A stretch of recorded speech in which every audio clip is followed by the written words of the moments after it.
season is open, baby, on Bad Movies Rule, the worst movie podcast ever recorded. And today, we're down in New Orleans and we're running for our life. We got to make it to the river. Run!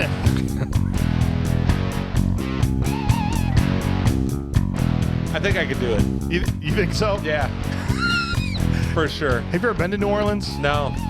Anybody here ever been to New Orleans? No. Okay. No. So I haven't been. I'm the only. Okay, I went one time.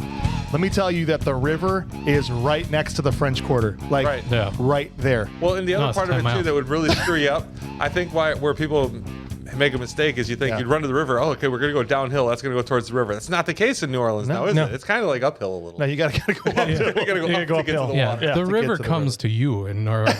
Yeah. From what I hear, anyway. That would have been a great strategy. Yeah. I'm gonna sit here and wait. River's gonna come to Eventually. me. Yeah. Eventually it will. Hack the game. Yeah. That's what you got to do. Break the levee. Do it. Blow it up. Welcome in, guys. I'm so excited. I can't believe it's been this long. We did 7 Van Damme movies in the first 100 episodes. I think that's a good ratio. 7%. 7 per 100. Van Damme-age. I agree. A Desert Heat was like episode 90 something. 91, I think. 91. We had Okay. fallen all the way down to like 3.5%.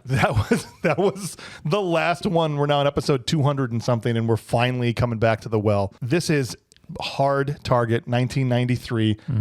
I can't wait to dive back into Jean-Claude Van Damme's oeuvre. Is that how you say it? His Boudoir? Sure, whatever. Well, no, His bedroom. I don't know. He's French. I'm trying to use French words. We got Clint, the dirt farmer, here in the house. What's up, dude? Not much, man. Just excited. Love this guy. You've been on a lot. I don't know if not all, but a lot of the Van Damme Let's just say all. movies. Okay, And sure. we don't do any research. The very first one, anyway. Yeah. Street Many. Fighter. I've been on many. You've been on many. I know Bob, I should say, the manimal Hauser is in the house. You got a lot of nerve showing your face around here, Hauser. What's up, dude? Nothing much. How you doing? Great. You might have been on every single JCVD. Minus the quest. You weren't on the quest. Yes, I was supposed to be on the quest, but Got I it. missed the quest. That's all right. But you're here for Hard Target, and that's what matters. Yes. The first and only collaboration between Jean-Claude Van Damme, And John Woo. I'll say, and a mullet, but yes. That too. Whole tub of gel. Whole tub of gel. The guys in the Discord are saying he looks like Shawn Michaels in this movie.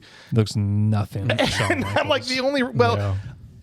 granted, but the only thing I'll give you is that it is a wrestler style mullet because it looks wetted down all the time. Yes. And that's how those guys would always The wear it. humidity is horrible down there. Right. So I Never think, dries. Especially I when think you're he in was a doing trench some. coat. I think he was doing some lube oil filters down there, and it was just quicker to get the car up on the rack and walk around with the hair all greased. And Yeah. take care I of guess we everything know all what at he once. was doing for cash. I guess so. Absolutely. Dave, I don't know your credentials when it comes to Van Damme. Are you a big Van Damme guy? Oh, yeah. How many of his flicks do you think you've seen? All of them, I guess, other than some of the I was direct-to-video going to say, stuff. so but you were with it until, most people are with it until it dropped off. Time Cop was pretty much where I was like, I don't need to watch them all, right? I can skip a couple. How dare you? What? Time Cop is Time Cop is great. I said at Time Cop. I watched Time Cop. You watched and their then Time Cop, and then it that's started kinda to when peter out. his star started to. And who can keep up with the velocity that these straight to DVD movies came out, right? Right. Like to watch them all. You have a lot of his straight to DVD movies, I do. I couldn't keep up with but all of them. I was going to say even you, I think, would say you haven't seen all I of them. think I stopped after 2013. Universal Soldier 5. I think Yeah, I saw that was that one. It was. Yeah. It was when they all came back, and I'm like, I think I can't do it anymore. The Yeah. fights were great, Yeah. right, but there was no story or anything there. It was just I came back for whichever was the one that Dolph Lundgren came back. number three. Third- and then he did almost nothing in that movie, and I'm like so glad I sat through this. I think In Hell might be the last straight to DVD one I watched. That was a good one though. Yeah, that was a really good good. For some reason, Lawrence Taylor was in it. yeah. We don't ask questions. Yeah. Mueller, I know you're a Van Damme guy. Over at am. the kids' table, we got the Yeah. mayor, Ryan Mueller. Hello, sir. Hello. This will be the third one on the show, I think. Okay. The Quest, when Danny Trejo was rubbing his feet. That was a good one. Triangular teat twins. And no. What was that one? That was Desert Heat. Desert Oh, Heat. Oh, yeah. I didn't God awful pile of movie that was. I bet that guy gets a lot of pussy. But we're here to talk about this movie. And so first of all, welcome in everybody that's listening wherever you're at today, work, home, in the car. Just take a couple hours, escape from your problems. That's why we're here. That's why we do the show, so that you can get a chance to get away from whatever might be otherwise occupying your mind and having a laugh with us. We are not what I would say an analytical movie podcast. And so if you're looking for hardcore film analysis, keep scrolling, as they say. Yeah, and I would like to just real quick here get into something. I want to talk to the internet for a minute here. Yeah. And I just want everyone to know that this has nothing to do with anything that's happened. This isn't in retaliation to anything, but I think we need to have a talk with the internet. And to start off, I just want to say that Go f yourself. I was going to say go home. perfect. Yeah, that's exactly right. That's why we're here to use our words, Bob. So I did my words. Movies.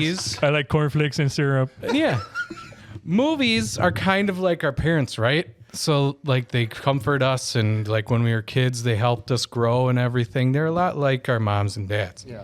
So when I'm on and I know that like when your mom, this is the internet I'm talking to now, is when your mom sends you to your room, pats you on the head with your cereal, and says, go down to your computer, and you go down there and you put your cape on, and you're like, I'm going to take on all these people and all their stupid opinions. Yeah. And then your mom leaves the house. That's what you do. But when your mom leaves the house, she goes to the bar, and that's when I see her. And she's soliciting everyone. Everyone. Yes, she'll do anything for any amount of money. So when I go onto the internet and I say that your mom is a huge, huge whore, that's just because I have had a different experience with your mother than you have had with your mother. To you, she's very nice and cordial, but to me, she's an enormous whore, and she just can't stop getting trains run on her. So all I'm saying here, guys, is the internet is that when you go there to go to your keyboard to tell all of us how stupid we are, I just want you to remember that your experience with your mom is different than mine, and I would talk more about it, but she wants someone to come get on her ass. So An important and a timely message, right, I think. exactly. Yeah, and it's a public service is what I'm trying to do. Well said. Yeah. Eat Golden Grams. And Right. the people that need to hear it will hopefully receive that. Absolutely not. Everybody that listens to this is not who I'm talking to. It's all the people, and we all know one. So yeah, talk to them. Let them know that their mom is a huge whore. Absolutely. Have fun, you guys, on the internet, but there's no reason to be slanderous, I suppose. Yeah, that's the thing. There's lots of people that engage with us, and if you want to offer a counterpoint and say, well, I actually love this, and here's why, I'll listen to that all day long. Yeah. It's the people that are like, not only do I not agree with you, but because I don't agree with you, here's a long list of personal insults. Right. Yes. That's and the thing. Yeah. additionally, telling me that I'm fat, Yeah. I already know. What was this about? Airheads? No, yeah, it's all been about Airhead. All right, how about we talk about Hard Target? Thank you for Is that doing the- this. Yeah, That's what we're going to talk about right now. This movie was directed by none other than John Woo in his, I'm pretty sure, American debut. Yes. Okay. Yes. His first American movie. Written by Chuck Pfeffer. I don't know how else to say his name other than Pfeffer. P-F-A-R-R-E-R. Yeah, That gentleman was actually the first victim. It was the war veteran. Yeah, he was the dad, Binder, or Binder, or whatever. I thought that was what's his face, Mankind. Those Mick Foley. Mick Foley would wipe out the whole crew. They'd shoot him with a crossbow and he'd just keep running. Just keep running. His back is nothing but calluses from Tic Tac. dude. Tic Tacs. yeah. Those are mints, not Tic Tacs, but just regular Tac. After he shoves his two middle fingers up his ass and shoves them down Van Cleef's throat, Yes. you're done. It's over. That's it. That's the Sacco movie. Yeah, he just sockoed him. Yeah. Mr. Sacco. Long story behind how he got that finishing move of Mr. Sacco of shoving fingers down somebody's throat. That's actually what happened on a night afterwards when they were all out partying after a wrestling show, and somebody was like, after they extracted the covered fingers from his mouth, said, you should do this, I'm going to vomit, but you should do this as a finishing move just without the ass part. And he's like, this is genius. That's how that that's how that move happened. Yeah.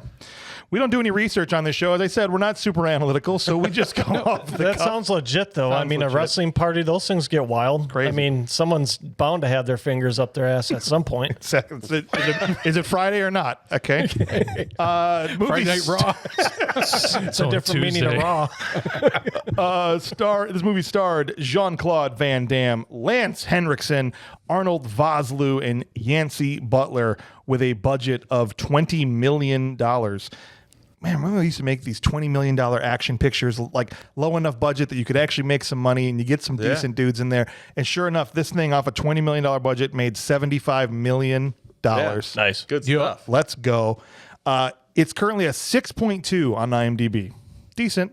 Too high to qualify on its own. So then I go over to Rotten Tomatoes. I'm like, hold on, it's fresh. It's a 61% critic score. Shockingly, Whoa. on Rotten Tomatoes. The critics? The critics You're are kidding. fresh on this movie. What? Wow. The audience score is rotten at 50%. The exact score that Airheads had, 50% audience score. So this is another one where they're exactly split down the middle on whether this is good or not. That's crazy. I didn't even think this would qualify an audience score. Right, no. You think this would be a I crowd thought pleaser? for sure this would be critics. Oh, the only reason it's here because critics are stupid. Crowd pleaser, but That's then the unbelievable. critics are dumb. It's totally inverse from what I expected. Yeah, weird. I think only one critic. Is it? One guy. 12 critics at the time, apparently. Right. So Is They it were all because sitting they there with didn't him. Get his ass oiled up enough in the moonlight? That's 'cause Is that what there's it no is? nude scenes, It would yeah. be higher. Yeah, there was no Van Damme's ass in this. Yeah. I think it's because it was John Woo. There was no gratuitous just boobs hanging around. If this is a Peter Hyams movie, I mean, he always would get his ass out and, they'd have the moonlit, whatever. We were probably, an hour and 20 into this, and it gets dark and stuff like that. I was like, oh, he's shiny. He's about to kick some ass. Yeah, literally. My wife's like, what are you talking about? I was like, the guys will love it. He honestly, nobody liked to pull his cheeks out of his jeans more than Van Damme in the 90s and even a little bit in the 80s, but not in this one. The ass budget went to pigeons. I was going to say, being a John Woo movie, I would think it would have probably done better with the audience had it been doves and not pigeons. That's true. Way too many pigeons. and rigging every soap bottle can and air freshener with explosives. Yep. Every non-explosive things with Every explosives. single thing. That's a box of soda. rigged with There's a box of explosives. soda. There's a tray of silverware that blew up. I Yeah, think. a carton of cigarettes. Snickers. But his hair never catches fire. Your grandma's The most- toupee. The most flammable thing in the frame Right. is his hair, and it Yeah, never absolutely. catches on fire. And I loved every second of everything wired with explosions. Oh, yeah. Oh man, so many unexplainable explosions and so many unexplainable things like the fact that we have listeners of this show. So thank you guys for being here. If you'd like to reach out and connect with us, you can reach out at thisshowIstrash@gmail.com.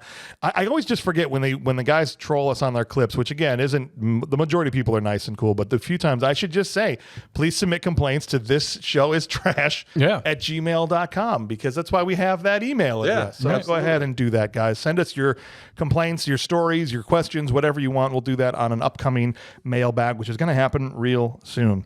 All right. You guys ready to dive into Hard Target? Hell yeah. Let's pay some bills. You damn right. Well, guys, it's time for us to go down in a boat on the Mississippi River.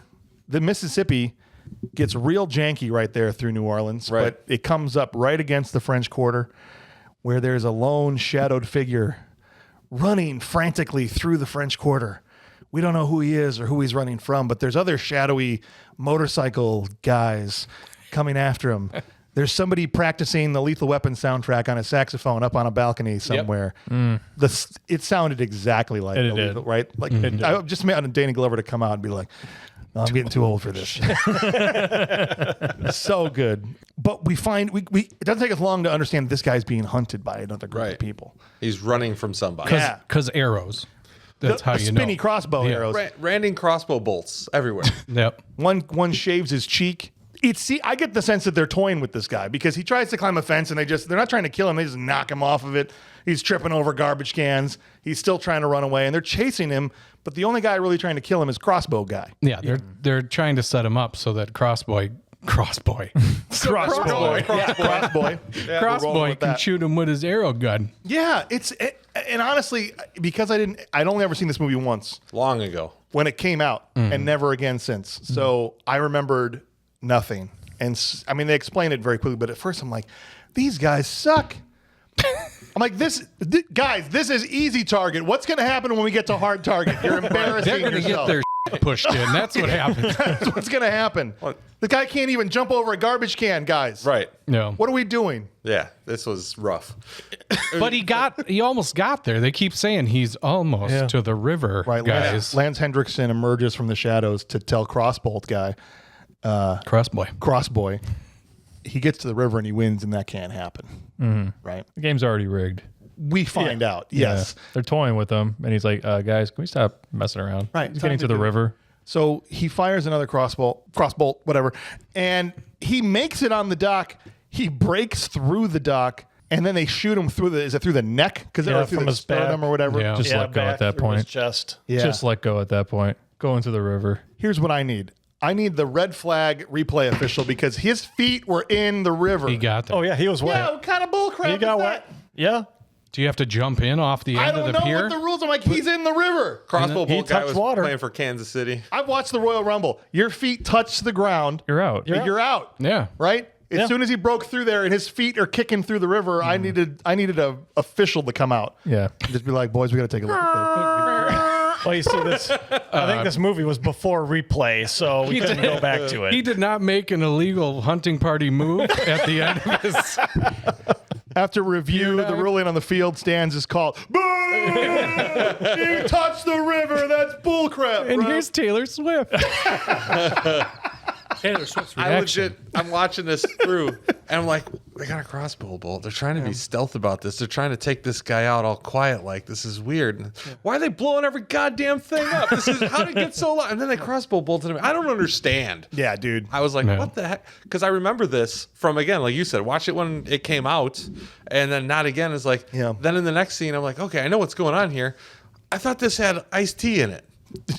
You're thinking of surviving the game. Yes. I was like, wait, this is the wrong movie. Let's That's start the again. Other hunting homeless people movie. Yes, the wrong It homeless came people out, hunting I movie. want to say 1 year after. Was it 94? There were a Surviving bunch the of them Game? at There was one a bunch of them. Yeah. It was Dangerous Game was the original Yeah. one. Oh, I haven't even seen that. Yeah. I don't even know that existed. I forgot who was in that one, but it's Okay. I think it was like We'll do 'em all.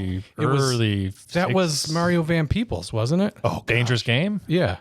I don't remember. There's a Mario Van Peebles hunting homeless people movie. I thought need to see it immediately. I don't know. I don't know. Dangerous Game. I know it was like the first of the hunting people. When was that? Oh, that was old. You're Yeah, it was talking. old. Okay. I think it was old, Yeah. like 60s or 50s or so. I don't know. Yeah, that's old.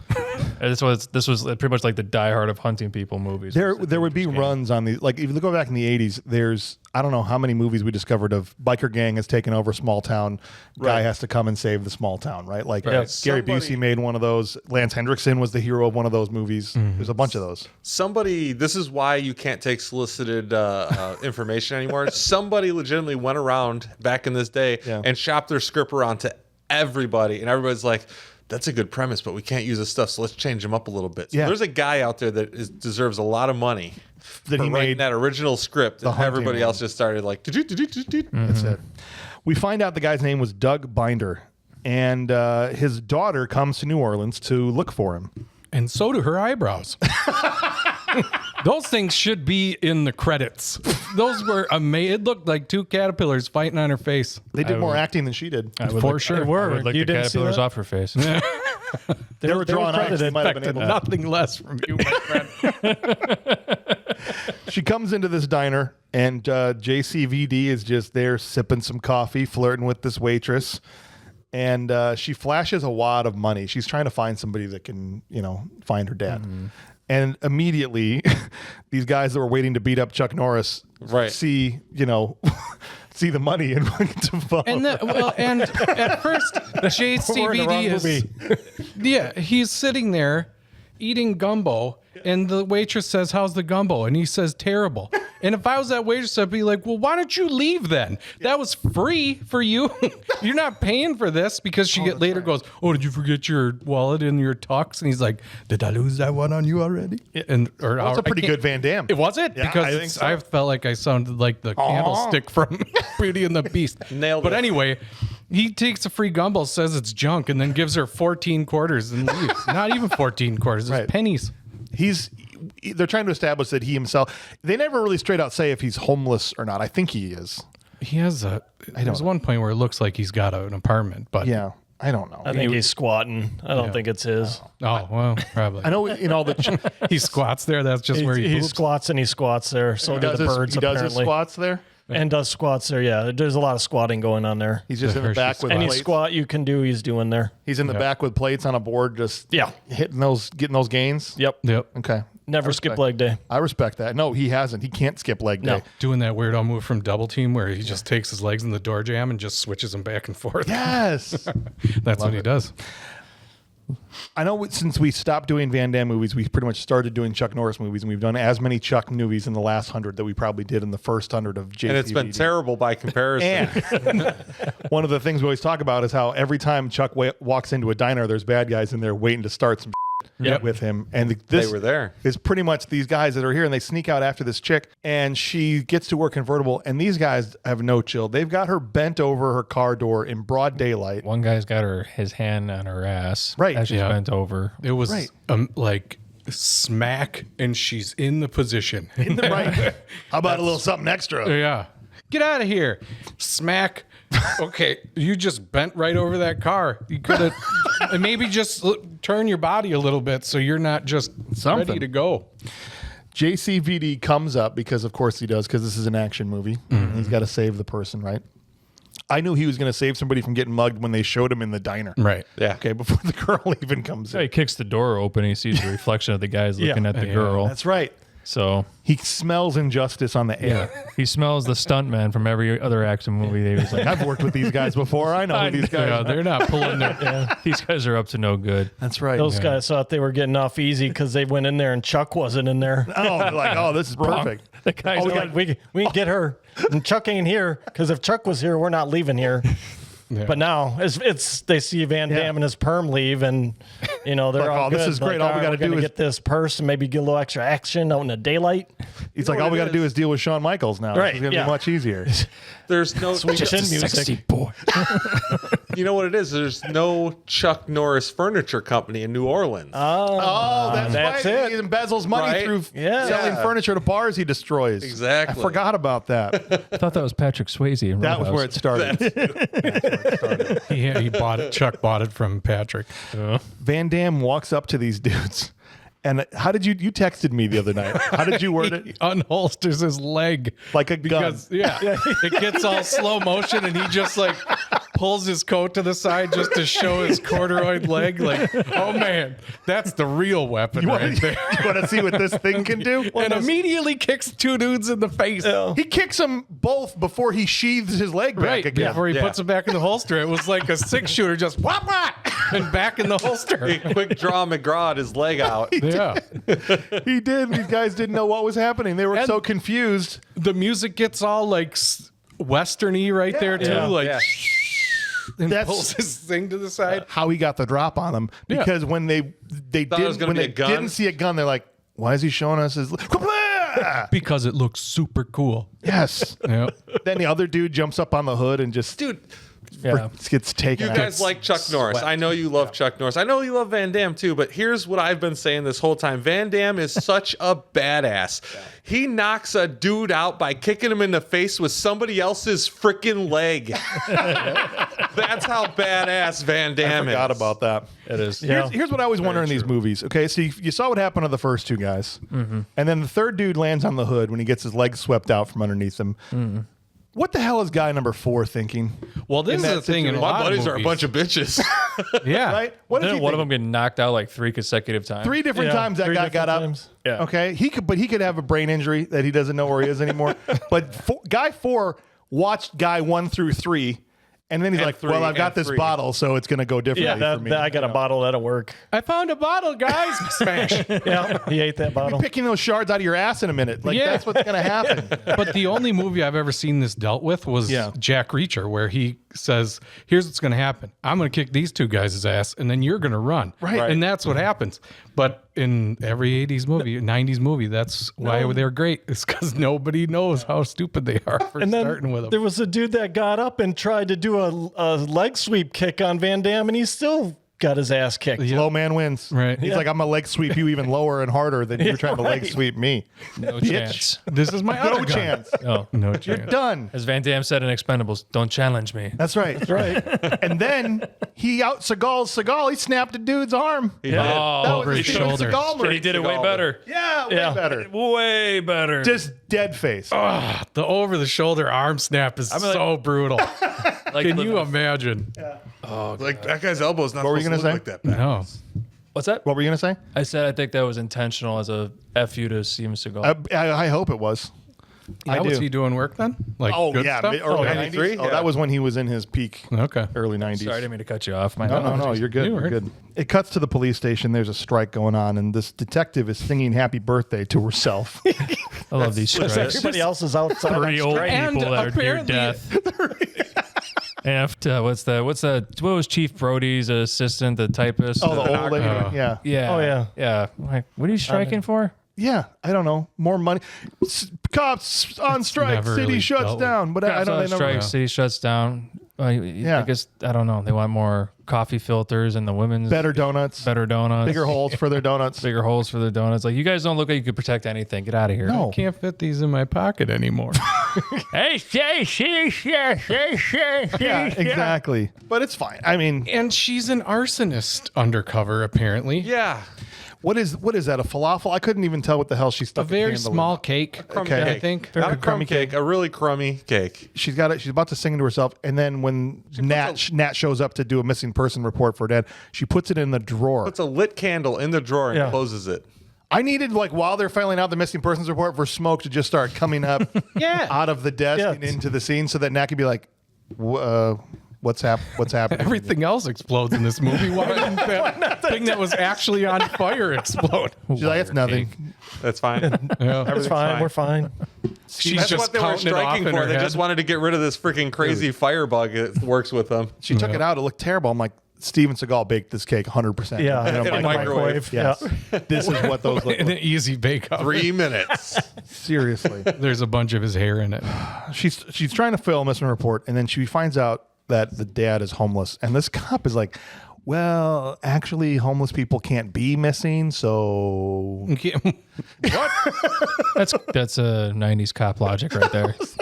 they have to have some place to be missing from. How about the Earth? Like, he's currently missing Right. from the Earth.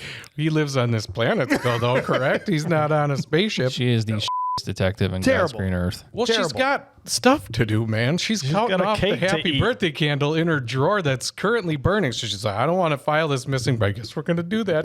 Come back tomorrow. He doesn't have a Just come back house. tomorrow. Yeah. They'll be And- the first 24 hours are the most vital. Right. Start checking the homeless shelters and the churches as if she didn't think about that already. Or the sewer. Those are a good idea. Yeah. See, check that too. Nat thinks to herself then, because she's also a genius. I need to find someone who knows the city and can find people.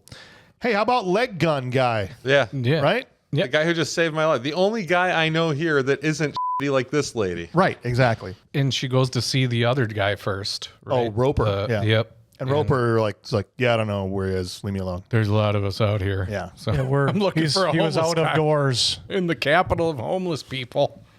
She finds him at the docks, offers him $100 a day. He's trying to get on this boat. There's like this flimsy backstory. He used to be a sailor, Right. beat up his commanding officer, was blacklisted. $100 a day is nothing. That's like $4 This is an 90 hour this for is 24 93. hours. It's also true. Yeah. And he's like, I'm sorry, I have to turn you down because I've got to go out to the boat out here. I'm a fisherman, you know. I go there and I put a line in the water. I cannot see you. Come closer. You come closer.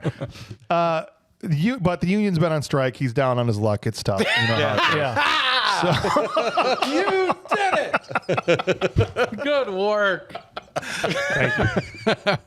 ultimately, I'm fast forwarding through what's just an exposition scene. He takes her job. He's like, you pay me $217, which is what he owes He needs back dues for the union. dues. No. Yeah. And then I'll, for 2 days, he tells her. Yeah, 2 days. And so he takes the job. And the first up is to go see the guy she already went and saw, was Roper. He's like, oh, well, I know this guy, so I'll actually tell him something helpful. Right? He's like, oh, actually, I saw his sleeping bag in this other park. Was so stupid. He tells her, your dad had a sleeping bag just like that one, and then walks up to it, and it's got his freaking name on it. You know, I guess he did have one just like that, and you know how I know? Because his name is on the edge, right there, Binder. Oh yeah, I guess you know what? This is his. And it would have been funny if like we walk by a store later and there's just an entire line of Binder sleeping bags for sale. He Like owned that's a just, like, sleeping bag company. That's the only thing that would make sense, right? His last name was Carhartt or something, right? You know, like Doug Carhartt. I see his shoes everywhere, dude, all over the place. I got one of his beanies. These are the nicest homeless people around because that cart is still full after they show up at it after 3 days or whatever. Oh yeah, also With a huge suitcase that has one picture in it. Right. and then among his stuff, there's these titty posters. Yeah. He's like, do not be offended. He needed the money, right? Now I don't know. Who do I even sound like now? I don't That's even. Van Damme. You sound pretty good. That's pretty good. First of all, that's what they all say. Second of all, He can't use all those flyers. can't use there all- were too many. There's too you many. just need one for the phone number. He had a whole pile, so right. he's either wiping his ass with them or he's soliciting. and she's. My dad and I were sending letters to each other, and then one day the letters just stopped, and I'm like, where were you sending him letters to? Post out. He's homeless. Earth. He's to Earth. That's what she wrote on the envelope. My dad, Doug Bender, Earth, prayer, on a hope and a prayer. And she's living on a prayer. And the return address Been was there. the North Pole. It's ridiculous. So they stop. They're like, all right, well, let's go see Titty Poster Guy, right? Poe is his name. Yeah. We'll go in there and we'll see that guy. And he's got this building. He throws binders of these titty posters to the homeless guys to go hand out. And I almost fell out of my chair laughing when Van Damme walks into Titty Poster office and they recognize him immediately. Oh, God. Not this guy. He's terrible at this. I need Van Damme to be like, you don't know me. I've never been here before in my life.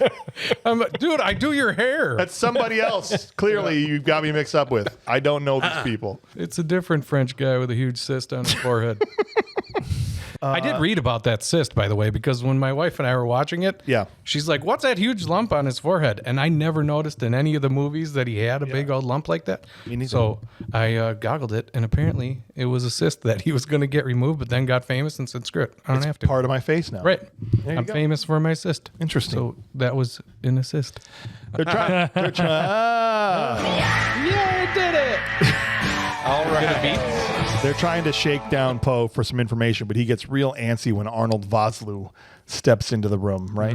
Yes, Van Cleef. That's right. Pick Von Cleef. All AKA Dracula. Because I when he love the shows up, mummy. He was awesome, dude. yeah, when he shows up, is like, good evening. Hello, Randall. Didn't know you have company. Yeah. That's right. He does kind of do a Dracula voice. Yeah. I'm South here to African. chop your ear. Still has one of the best scenes ever in all movies. Yeah! Oh, that's right. When his Delay reaction to Scorpion King's death. Yeah. Runs out in the frame. Yeah! I always remember that, dude. That's The hilarious. greatest scene in the entire crappy movie, but The good guys walk outside, and there's a cop that just is there to tell her that her dad died, and I guess just assumed she'd be at the titty poster place, and that's where he'd find her at, right? Yep. Because did he check with all the homeless people to see where she went? I gave her a stack of titty posters. Okay. Meanwhile, Pick and now Lance Henriksen's name is Mr. Fouchon. Am I saying that right? yeah, Fouchon. Fouchon. Okay. Futon. Futon. All right, Captain Futon and Pick show up to beat up Poe, the titty poster guy, because he sent them binder, but was the wrong guy. Because they're specifically looking for combat veterans that don't have any family that will come around asking questions after. Because what we learn now is their whole business is rich guy comes in, pays a lot of money to hunt a person, and Urban safari. urban safari basically, and you have to have somebody that no one will miss, essentially. Right. But has the necessary skills to make the hunt interesting, fun, challenging. Yeah, challenge, exciting. Right. Exactly. And so they basically chop this dude's they snip his lobe off of his ear. And then one thing I really like about John Woo, and I don't know if you guys thought about this throughout the movie, his face hits, whether it's with a fist or a kick, always hit hard. And Lance rocks this guy while he's sitting on the desk. Yeah. And it's the way the actors stage it in front of the camera with a combination of sound effects, whatever. But there's so many movies where you're clearly not making contact and they're adding in sound effects. This looked almost as good as the Tropic Thunder like punch face, like when he rocks the director in the face, the key grip, one of the best punches in movie history. Yes. All of them looked great in this. So much that when Lance rocked this guy, I was like, damn. Yeah. Right? When he dips his hand in the goldfish. Yeah. And then he just wipes it out. You just see like the blood. Yeah. It's good stuff. And meanwhile, back at where the good guys are hanging out at his place. Is this where he has an apartment? They're insinuating. I don't know. Or it's where he goes. I think it's just his watering place. I don't know if it's his or not. It's kind of dingy and dirty. Like, somebody's just kind of hanging out there. It's abandoned. And Nat and her eyebrows are crying their heads off. Just, I'm sorry, it was too late.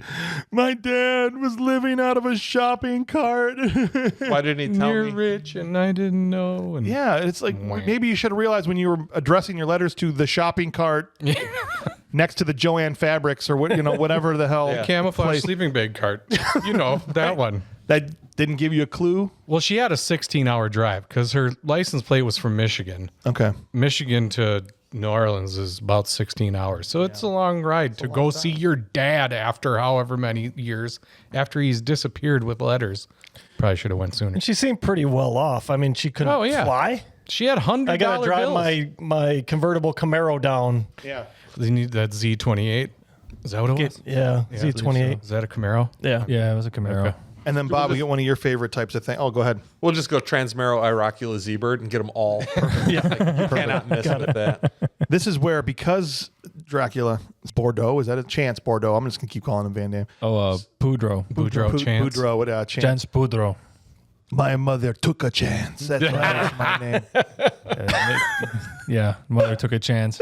Yep. One of my favorite tropes in these movies is they got to give the good guy's resume at some point, and so the way they do it in this is the bad guys look into him, right? And so you get the Lance Henriksen sitting around. He's like, "This, he's got a silver star. He's got." They go through the whole freaking. No, they go through the whole good guy background. Yeah, resume. Yeah, as he's leaning up against a post. Yeah, right. Yeah, Like, hey, this guy is legit, man. he was on a ship and found out his captain was dirty and ended up throwing him overboard and he got kicked out of the Union. Yeah.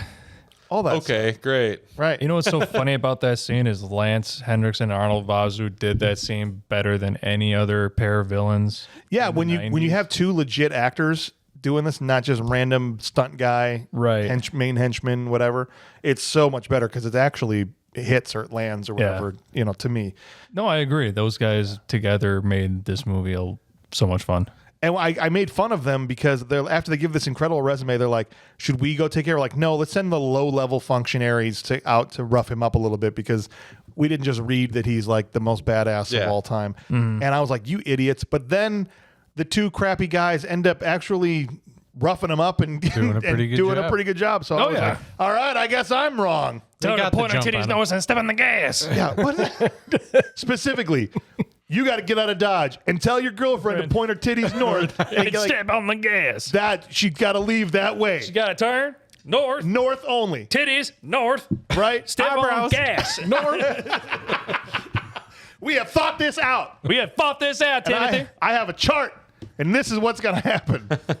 Okay? What? Because we're going to be north, and we want to see them titties. That's what's We're going to be on the bridge north out of town. I want to see them titties. Point north. You got that, Boudreaux? This has got to be the most we've ever said titties on this show. Ever. And it's Titty Poster Guy's fault. Yeah, it's on the guy flyer. I like how they made titty flyer. poster guy. What was his name again? Poe, the most nastiest dude on the planet. He clearly has some cash because he's doing well. He's got a whole line of people out there, but sweating every single pore. Skeezy, right? They just made sure they found the skeeziest, fattest, slimiest dude they could find. That guy's probably a pastor. They found. They would have cast me for that job. That guy smelled like cottage cheese for sure. That was left in the football helmet too long. Yeah, that's what I'm saying. Yeah. Okay, fair enough. After he gets, what's funny, the reason JCVD even goes to check out the crime scene is because a dove told him to. It's so dumb. Am I wrong? No, it's you're not. absolutely right. And he responds to it. Yeah, he's standing there with the one dog tag, Yeah. and then the dove comes into the room and lands on the On the other dog, his dog tags. his dog tags, and then he goes, "Oh yeah, there's supposed to be 2 of them. I bet you there's another one that they didn't So he find does yet." have an apartment. He must, because he's those are his dog his tags. stuff. Yep. Yeah. Hanging He's out got his here. stuff there with his pet dove. Okay, Dove, I go. Right? I mean, I see what you're saying, Dove. I will go. so stupid, dude. But it's got to right. be. John Woo had to do it. He's gotta- like, yeah. I'm bringing in the doves to my 100%. cinematic universe here. Roper is the next guy that gets chosen to be the hunted person through New Orleans because he's also, I mean, you'd never know he was a combat veteran except he wears a military The jacket. shirt. I liked in the Roper. entire- Like, he was a good dude. Yeah. Good dude. And we get the little run through. The buyer gets the tutorial. He's like, all right, you get guides, trackers, $500,000, and a weapon of your choice. And this dude picks the biggest gun I'm assuming he could find. Okay. It's his weapon of choice. Barely get it off the ground. It's humongous. Huge scope on it. Yeah. It cuts away. And Chance is walking into Kiki and her Wonder Feet, and they know his ass immediately again. Yeah. He gets around. I have so many questions that go unanswered here about what the hell Chance is getting into. Hey, man. We need the 3 years before this. Where's Pat Morita when you need him? They know him at Kiki and her Wonder Feet. They knew him at the titty poster place. When you're Diner. when you're desperate, you slap the thigh and ride the wave. That's right. You do, wherever the fart day takes you. You roll her in flour and find the wet spot. man. Well, not only lets him into Kiki's Wonder Feet, but the girl sees him and goes, "Oh, you're taking this one?" Yeah, like, right. This happens all the time. That's He what I'm walks in saying. and goes, "Oh, okay, this is where he comes in and then takes over because he likes rubbing their neck and whatever." Right. Yeah. And Poe is the one that's getting massaged, and he has to shake him down for information by shoving his face harder into a cushioned thing. But not until he rubs him for a little while and gets him to go, "Oh, baby." Yeah. Oh, yeah. That's That good. girl That's should have good. been. That girl should have been in a toxic, like a what was it, hazmat suit. Hazmat. Yeah, right. For Captain Cottage Cheese? Yeah. Well, actually, when Van Damme came in, she went to shower. That's exactly She went to blowtorch that arm. She saw her wiping her hands off and she was walking away. She just scrape it off. Yeah, they didn't have hand sanitizer then. So she got hepatitis. All right, so he tells him it's Van Cleef. It's Pick Van Cleef that's after them. Now we get to the Roper hunt. This is where we're getting into the business here. Roper, they're like, here's a money belt. Okay, it's some factory somewhere. No, it's a train yard because it turns the tracks around. Yeah. Yeah. Right? And said, all right, here's a money belt. It's got $10,000 in it. And if you can make it to the river, you keep it, man. $10,000 could change your life. You get 5-minute head start. 5 minutes. They gave him 3.5 seconds of head start, and we're on him immediately. Yeah, the biker's like kicking him as he's running down Right. the road. This is what made me realize. First of all, I love how much Lance Henriksen freaking hates these guys, the guys that pay the money to do the because he Right. just is always seething when why don't you go fishing like idiots. And later on, when he interacts with the other guys that come back, he hates all of them. Right. This is the business he's in. He hates his own henchmen. He hates everybody but Pick, and he treats them all miserably. And I love it. That's because Pick turned him into a vampire. Is that what it was? No, He's still they're both vampires. getting used to so it. They're he's bonded changing forever. Got Right? bonded. And so he comes up, and long story short, I realized that they want the guy that paid to make the kill. Right. So these guys that are really on him with the bikes, just like with the guy at the beginning, they're not going to kill him. They're just trying to like, oh, he's over here. They're trackers, guides, whatever. But they want this guy to make the shot because he paid the money. They're the guy Right. with the dog. They're the dog going to the bush to scare up the freaking pheasant Yeah. so you can shoot at the pheasant. Exactly. There's the pointers. So at first I cheered because what happens is, this accountant or whoever is can barely hold this. Like, take the safety off, you freaking moron, again, because he hates Yeah. these guys. No. He wings Roper. Roper runs into the cemetery from Saint Denis in Red Dead Redemption 2. You know what I'm talking about? Like, that's where he is. One of the worst and scariest missions ever. In that I hate that mission, dude. in Red Dead 2 with Yes. you and John. Yes. You have to go in the damn. Oh, It's awful. it's terrible. Why? It's because, just the first of way- all, that's like forced stealth. You got to find these people. It takes forever. And then getting out of there, there's just swarming dudes. You're just swarmed. You start off in a horror movie because the way they build up that mission is really well done. Right. And then you go from horror movie to flipping Rambo. Right. Now you have to Rambo your way out of there, and it's all pandemonium. Yeah, it's crazy. And so every time I see, and they modeled Saint Denis after New Orleans in that game. They couldn't call it. I mean, Liberty City is New York, right? That's how Rockstar does stuff. Right. But as soon as I saw it in this movie, I immediately thought of Red Dead Redemption. Absolutely, of course. He gets winged. So Roper actually gets winged by accountant guy. And Lance Henriksen tells him to go finish it off. And he's like, forget it. I don't want to do this. Like, this is exactly what happens, right? It is. Every time you say it, just... Why can't Roper just go buy a bus ticket with the 10 grand strapped around his waist? With the 5-minute head start? 5-minute head start. I could have absolutely paid somebody $1,000 in 1993 money. Can I have your car? Here's $1,000. Or just give me a ride. Right. Yeah, just take a cab. Well, he couldn't Uber. But here's the thing. I think the game is rigged. I think even if he gets there, he kills him. Like, yeah. He says it can't happen because what's he going to do? He's going to tell everybody what happened. So I think they murder these guys no matter what. They do it on purpose. Right? They give them a false sense of security. Like, you make it, I'll give you the cash. But assuming it's a legit game, at first I cheered because what ends up happening is as he goes over to finish him off, Roper disarms the guy and shoots him 4 times on the ground. I'm like, hell yeah. Yeah. But then I thought, oh no, that was really dumb because if he's a terrible hunter, this accountant, you want it to be him that's trying to kill you. Right. Yeah. Now the legit squad has to finish you off because you killed the hunter and now you're fricked. And he was hiding. Why didn't he just stay in there? They had no idea where he was. Right. He got out of their line of sight. He could have just stayed in that crypt and they would have headed north. Right. Titties pointing their titties north and stepped on the gas. But either way, now you've got Pick's titties after you, okay? Because you killed off the guy that couldn't shoot his gun. And so you're hosed at that point. So Roper runs into the French Quarter and he's trying to grab anybody he can. Yeah. No one will help him. Of course not. Not even Ted Raimi will help him. Yeah, a sweaty, freaking out of breath, frantic, bleeding, homeless guy. Yeah. You're going to help him on your night out of partying? You're probably freaking drunk, wasted. But down the block, there's a guy with a gun. So maybe if you just looked over there, there's a firing squad. Yeah, maybe this guy's really in trouble. Or you should come over here, mister. I don't know what you would do the for guys on bikes with the Uzis pointing at him aren't an indication of some shit's about to go down. I was so thrilled, though, to see Ted Raimi. Yeah, go ahead. They've been in this town for more than a couple minutes. They do allude to the fact that they've moved around and their time here or here doing this business that they run.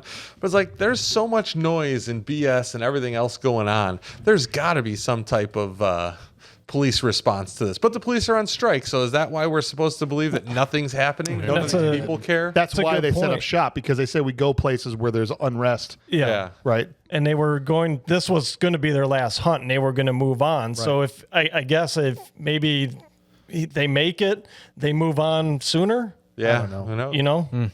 The thing is, like, there's 400, even though at the last moment, Ted Raimi said, I don't have any change. He's got some real Evil Dead level acting happening in that scene, okay? And then you see him see the guys coming down the street, and he kind of, Roper's like, I can't go this way, I can't go this way. I'm like, you could go there's 400 ways you could go. Right. 1,000 escape routes from you right now. And tons of people in the way. Just go. Easy to get away. And so many witnesses. Well, I guess I'm dead. Yeah. All right. Come here. Shoot me. I didn't get that. Just Willem Dafoe's it. He does Dafoe it. Yeah. Cut to. He Dafoe's it. Is that a thing? Yeah, Willem Dafoe in Platoon. That was a fire. Oh, different Dafoe. He running. Dafoe does it in John Wick too. Yeah, in a way, he Dafoe's it in John Wick. Yeah, but yeah, the most famous Dafoe is Platoon. Platoon. Yeah. But then, what did I say? No, it's what happens next. Then it cuts to Van Damme handling the body at an active crime scene. Yes, it's okay. They don't say nothing. He's there, and there's no cops around him. He's touching the body. Yeah, it's cordoned off. It's only detectives on this side of the line and him, right. who is just a homeless guy. Yeah. that's I'm wearing handling the trench coat and work boots. I got it from here, boys. I'm the one wearing the sweatpants. Hey, this here. mullet's in Get out of charge the here. way. Right. Look at his hair. Let him do whatever he It wants. killed me. That's exactly what it is. Like, do you see his leg gun? Yeah. All he had to do was unholster the leg, and that was it. They're like, oh, all right. He walked up to the police body all tape. you want, man. He walked up to the police tape and just unfurled the leg. Yep. Let this man through immediately. He's clearly got a captain badge under that mullet. Can you have him? Can you examine the body for us, please? And feel free to touch it. You can touch it. If you need to grab his neck or roll him over, you do whatever you need to because he's your friend. Also, if you could drop one solitary tear for him, like all badass. Oh, some that would be Beastmaster great. tears. Beastmaster tear for sure. You I get think it one. was halfway down his cheek. You spank that ass. You little ferret. All right. Here's where it gets good, guys. From Yep. this point on, it's pretty much nonstop. From the time that Poe tries to leave town, he's got his suitcase. He walks out to his car, puts it in the trunk. This guy looks in every direction. There's nobody. Right. Then, like the mummy out of sand, Vaslu materializes Good there. evening. Okay. Like there's With a no way shotgun. there's no way this Lincoln starts. Dude, that car was trashed. To the socket. Clint wants to know if the car started. It didn't no way even this have thing an runs. inner panel on the door. That thing was he couldn't even shut the trunk. trunk didn't- he yeah, just trunk didn't lowered even it shut. down a little That's bit. how they got that many charges in a movie like this for 20 million. They did not buy cars that function. Right. We're gonna shoot this up. Doesn't matter. Doesn't have to. He never They even came attempts out to of the start. river. They got salvage rights for that thing. He blew open the front window, but the car didn't have a back window. Oh, it didn't. The first thing you see is the fender just bent the wrong way. Yeah. Right. By the trunk. Oh, it's awesome. They 100% were just going to shoot this car up and Yep. didn't need to move an Doesn't inch. matter. It got dropped off by a crane. Right. The Victory Auto Wreckers guy brought it in from Chicago, you know? The helicopter from Airheads. Yeah. I dropped thought it. I recognized that car. That's the one the door fell off of in the Victory Yeah. Auto Records commercial. He gets his head blown off by the mummy. I mean, shotgun. Brutal. Yeah. Right behind his dude. ear. That was such a good shot. Yes. Yeah. Not just like No, the but it shows boom, but Pick the- is like yeah. Pick is truly a madman because he's talking about how his mother's sick. He's gonna get all this stuff. And he's like, "Oh, I'm so I don't care. You're dead." Yeah. He's a vampire. Yeah. Which if you turn it up really loud right before he gets there, you hear little bat wings like, and then what it all of a is. sudden Oh, he's and like, you know what? "You weren't trying to leave, were you?" Because if he had just had his cat with him, you know, right? That would have been. And you didn't see him in the mirror either of the car. No, So, he wasn't in the rearview mirror. The good guys roll up with Detective Birthday Cake Because of course they do. because, of course, they do. Right up behind. You heard one he's the only one gunshot. not on strike. Yeah. They're on their way to get beignets in the French Quarter, and they're like, "Oh, is that a shotgun? I mean, like, turn off over here, please. This is guys where the see titty. it? It's where the titty guy is." Yeah. I heard there's vampires around the corner. Seriously. So they pull up. Detective gets blasted through the window of her car, takes one for Nat, but actually returns fire and kills another henchman. Right. So good for her before she gets another shot and is now essentially dead.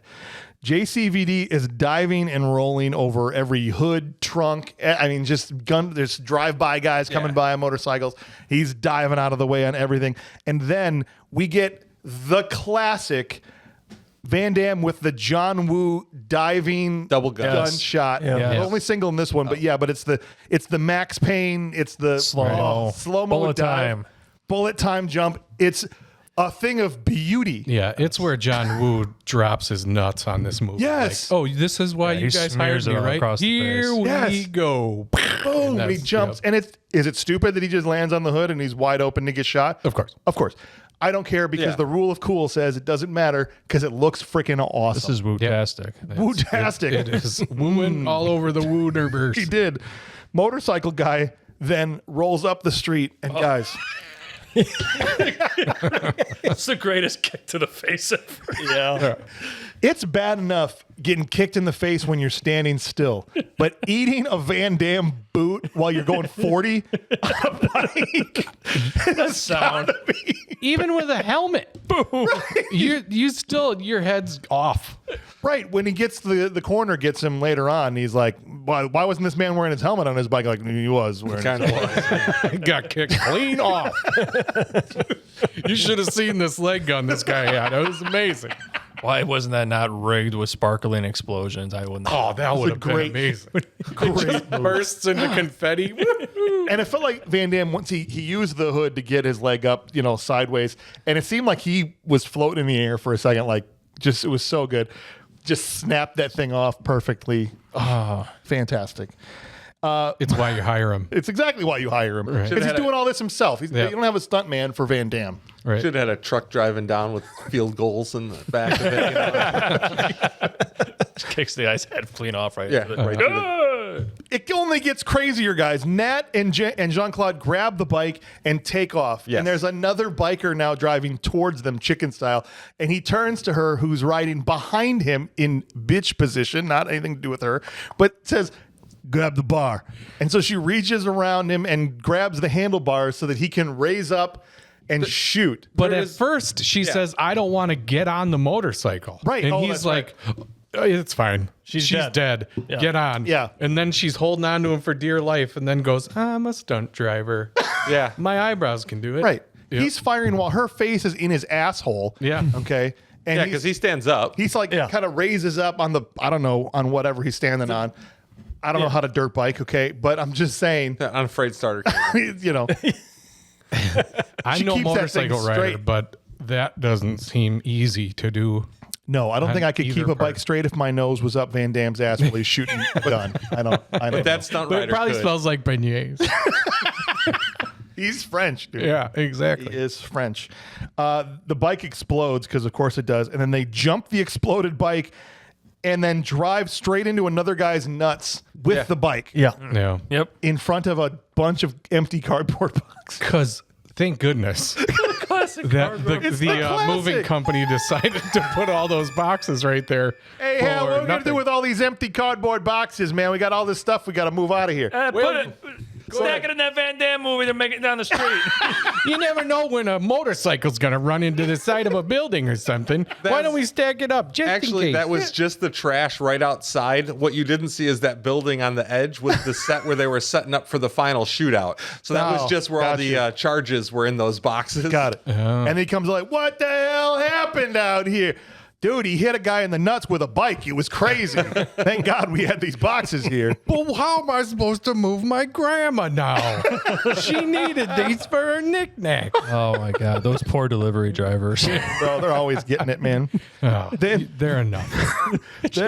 Oh, go ahead. Nothing. It's just so funny. It's such a classic trope. Someone that is a blue collar worker always ends up getting on these action movies. Yes, they're driving through your pane of glass that you're going to have to eat crap when you talk to your boss later, right? You're just trying to deliver a truck full of watermelons, whatever it is, right? And the homeless guy gets the chicks and everything. The one that isn't working at all. It doesn't work. It all In makes fact, more money. she's than paying you. him to be Yeah. there. Oh, They grab the bike. They turn up an on-ramp that's closed where he dumps Nat off. He's just like, I'm sorry, but this stunt literally won't work if you're on the bike. Right. I have a question.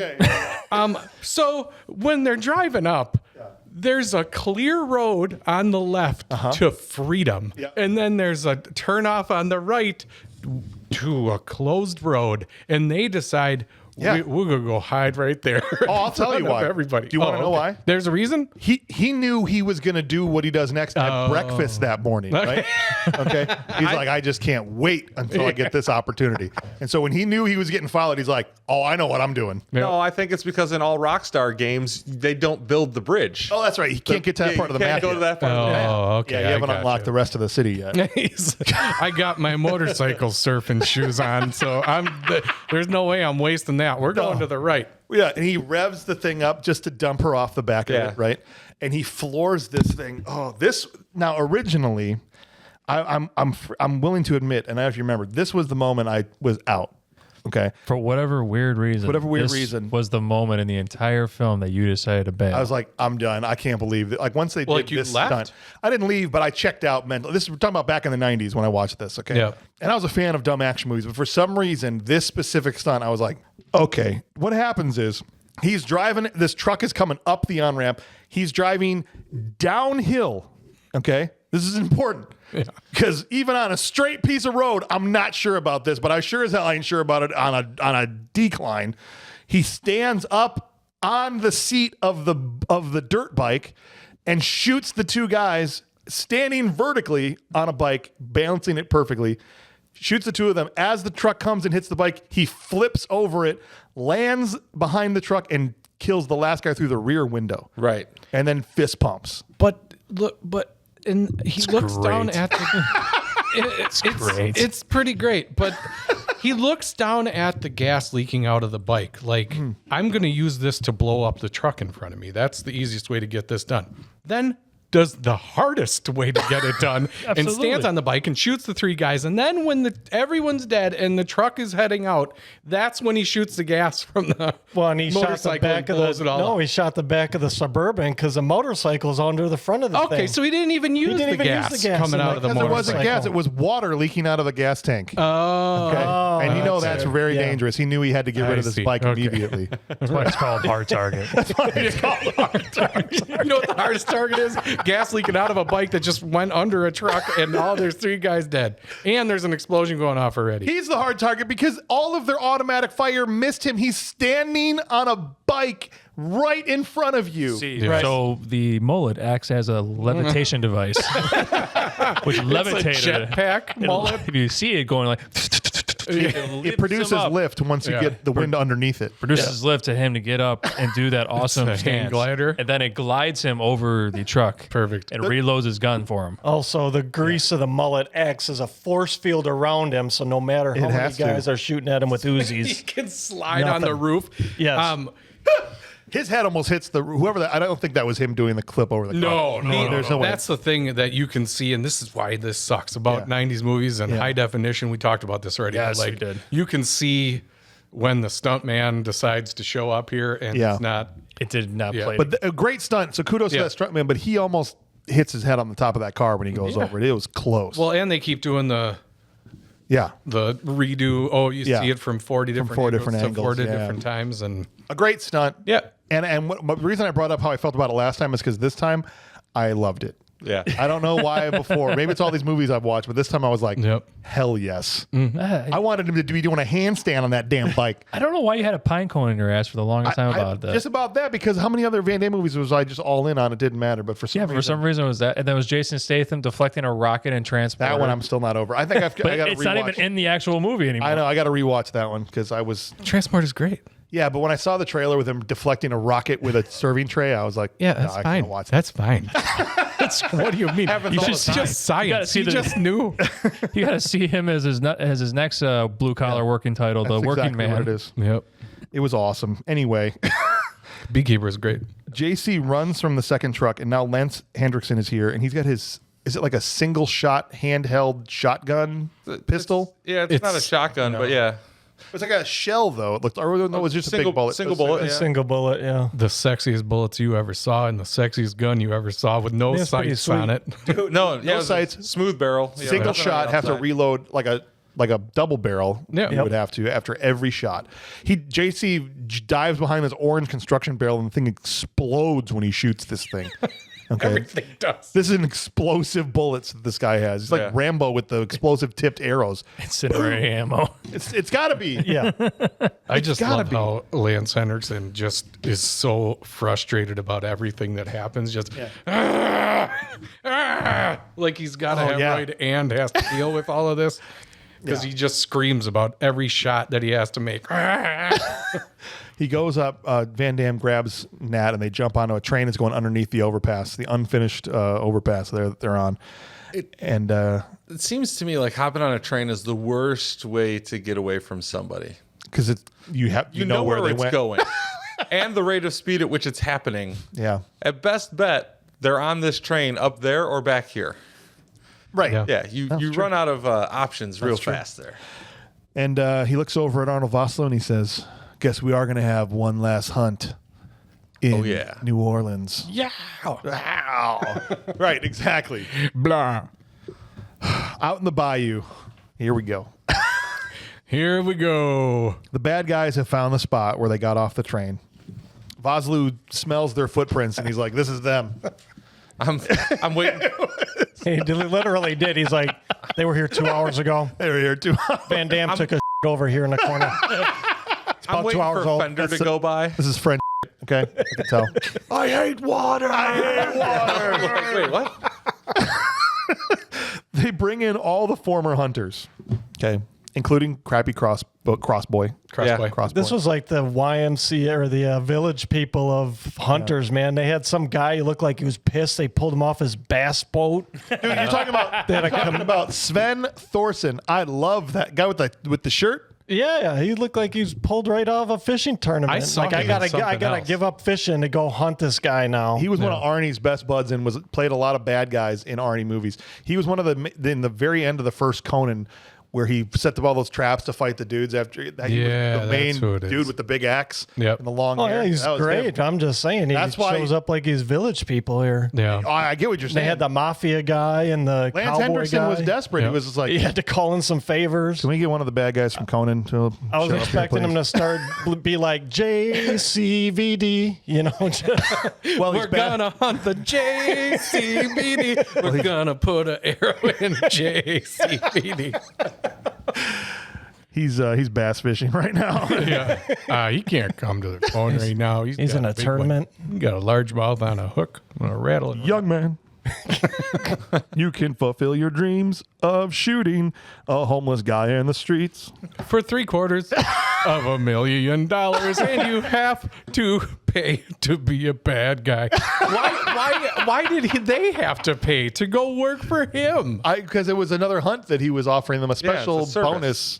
They all have to pay. It's the DLC for their. Okay, just for the ultimate hunter content. But if you get them, you don't pay. You don't We're pay. square. Yeah. Right. I love this part. So when JCVD and Nat, they got about a 2-hour head start, and they're chatting, and he goes, "You have to trust me. Close your eyes." This is the best part of the whole movie. and she thinks that he's gonna kiss her. Mm-hmm. She was getting all set up too. And I was like, you. How dare you? This is Jean-Claude Van Damme. If he kisses you, if he decides that you're worthy of him, okay. And he's seen your eyebrows and your lips. He's not going Maybe once those getting a chrysalis, he might think about it, but not with them caterpillars running loose right now. Exactly. You better get those things into butterflies. Otherwise, no GCV for you. She closes her eyes and she literally like lifts her lips up towards him, and there's a snake hovering right over her shoulder. So real. Ready to the realest snake I ever saw, man. So good. It might as well have been the prototype from Dilophosaurus Anaconda from Jurassic Park. It looks so dang fake. It just comes up like, "Hey, that's the guy I'm a snake. I'm a sneaky snake." That's the guy from Rainforest.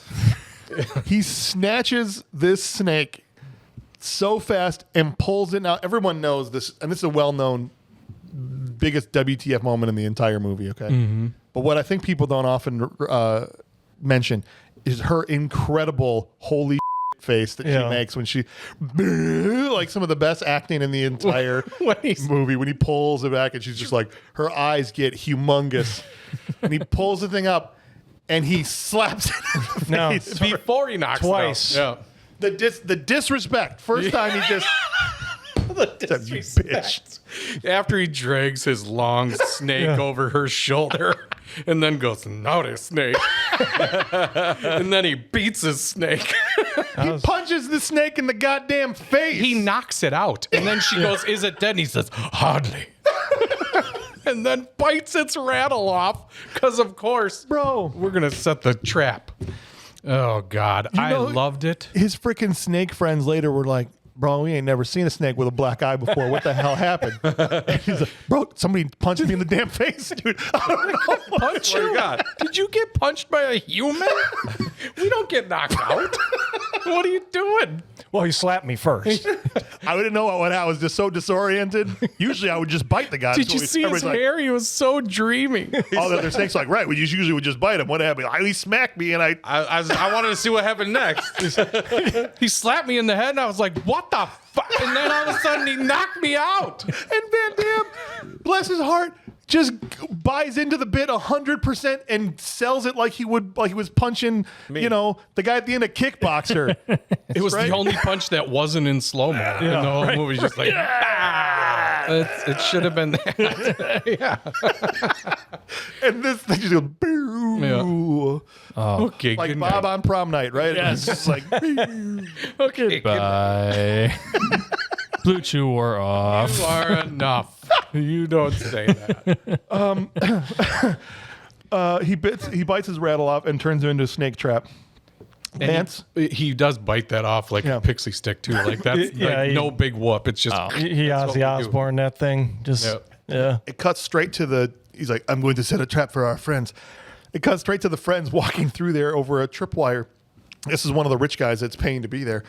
And it moves the leaves, and this snake comes down and bites this dude right on his face because he's pissed about what happened last. He's like, this time I'm going straight for the bite. I'm not messing around. Yeah, I'm not going to get slapped again. Slapped again. I just recovered from this I'm never concussion. getting slapped again. Guilty snakes have Turn around every now and then. There's a beautiful snake that comes down from the tree. Oh my gosh.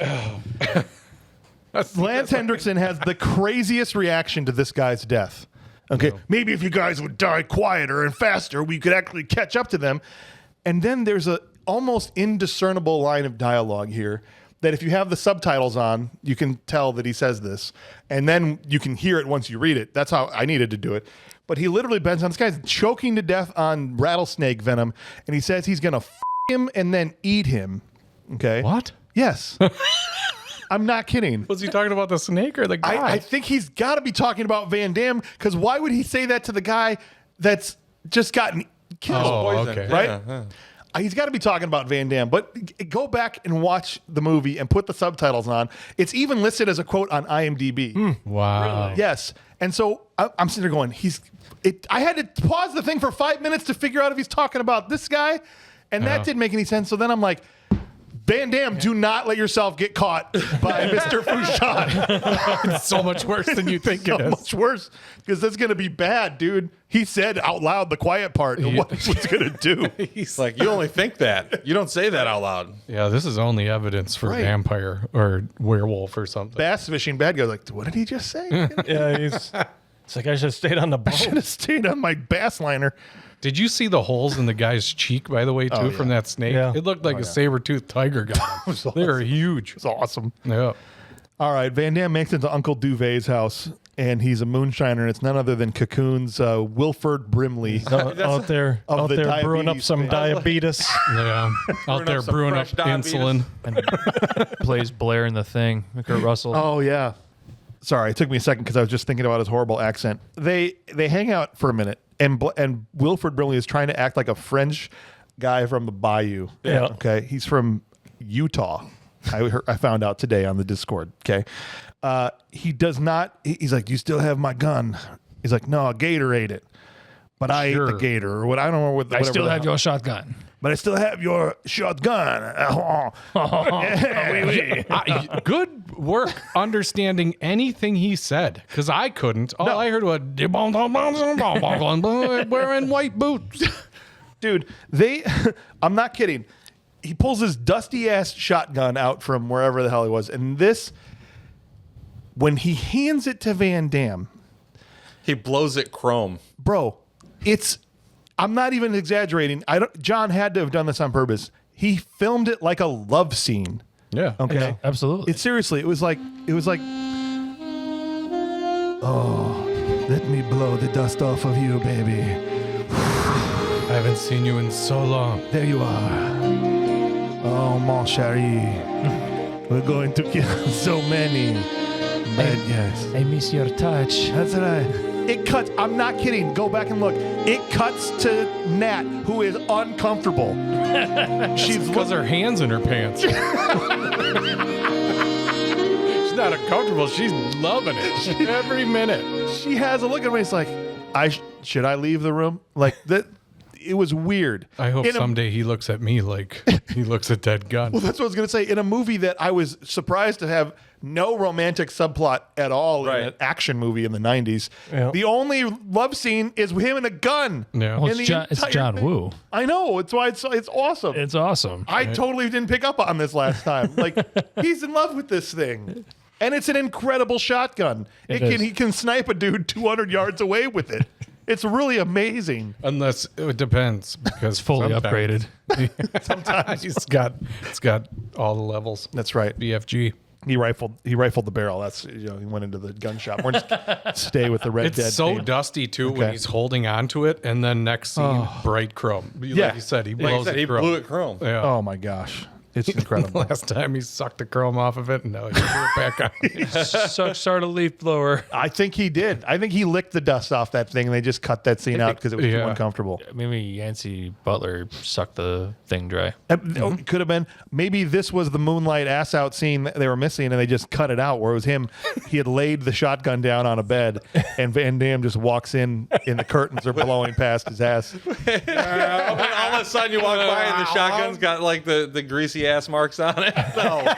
No, they didn't cut that. They'd have put that in. All right, he leaves the girl with Unc, and he's Unc's going to give Jean-Claude a horse, and he's going to ride away. Like, didn't tell the horse what happened to his bike. That's important. The bad guys show up at Uncle Duvet's house after JC leaves, and Sven shoots up the house like crazy, just mows everything down in there.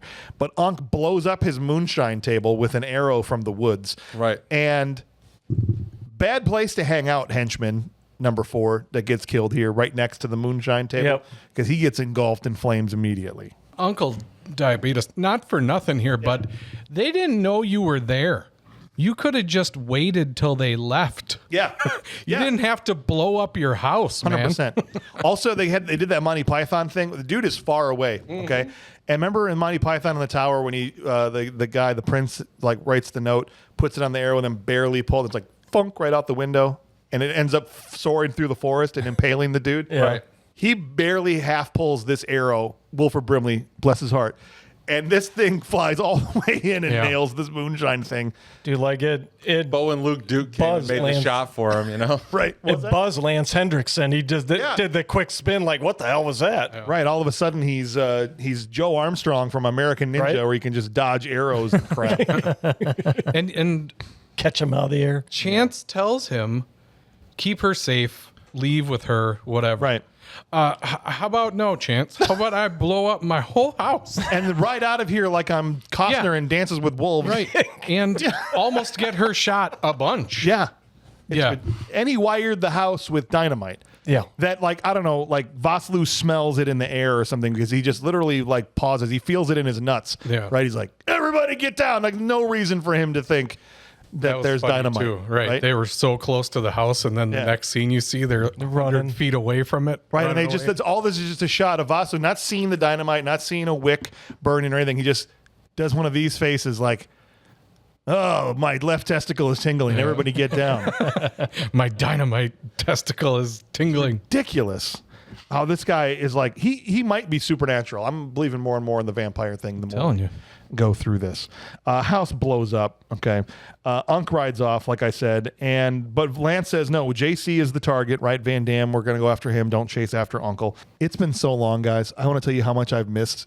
How many movies where the final battle happens in an old refinery somewhere? Oh, gosh. Okay. Yes. The old factory fight. It's just like, as soon as it cuts to him riding into an older, I'm like, oh, I've missed this so much. We haven't had one for a long time. We haven't had one for a while. I was thinking of the end of Cobra, even the end of Cyborg, right? Like, not the end of Cyborg, but the middle of Cyborg, he runs into the old refinery and they have a fight in there. Clicking the chain on the concrete. All that stuff.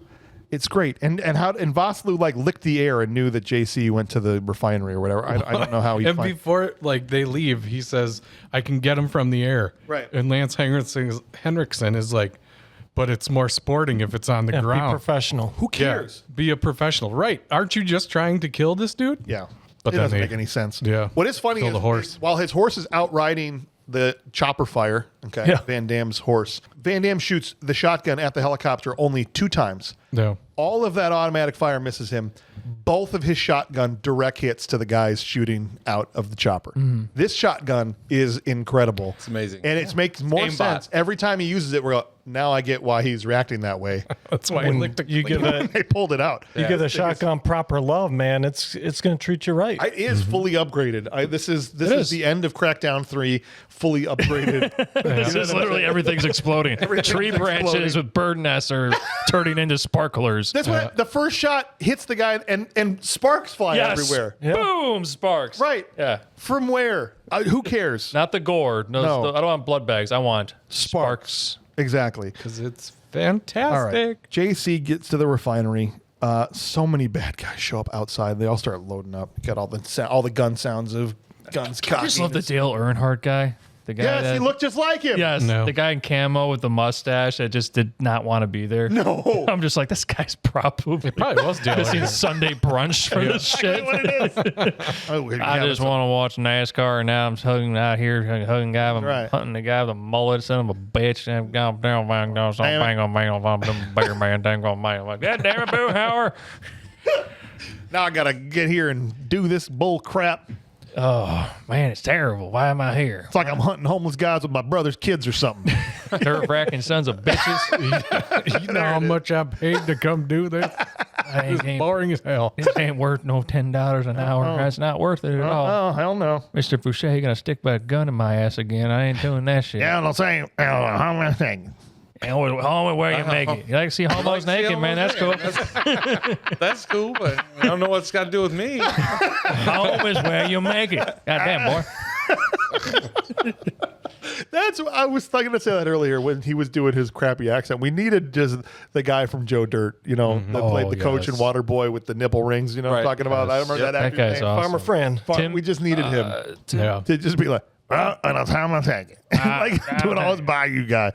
Oh, the best Bayou character of all time. Nope. The greatest Can't wait till we Bayou do character of Joe all time. Dirt. You like to see homos naked. All right, that's cool, man.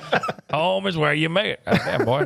Biker guy. So the first bad guy in the refinery, guy on a bike, gets distracted by some pigeons that are crapping on his helmet. Totally understood. He drives up Yeah. right into the lighting like...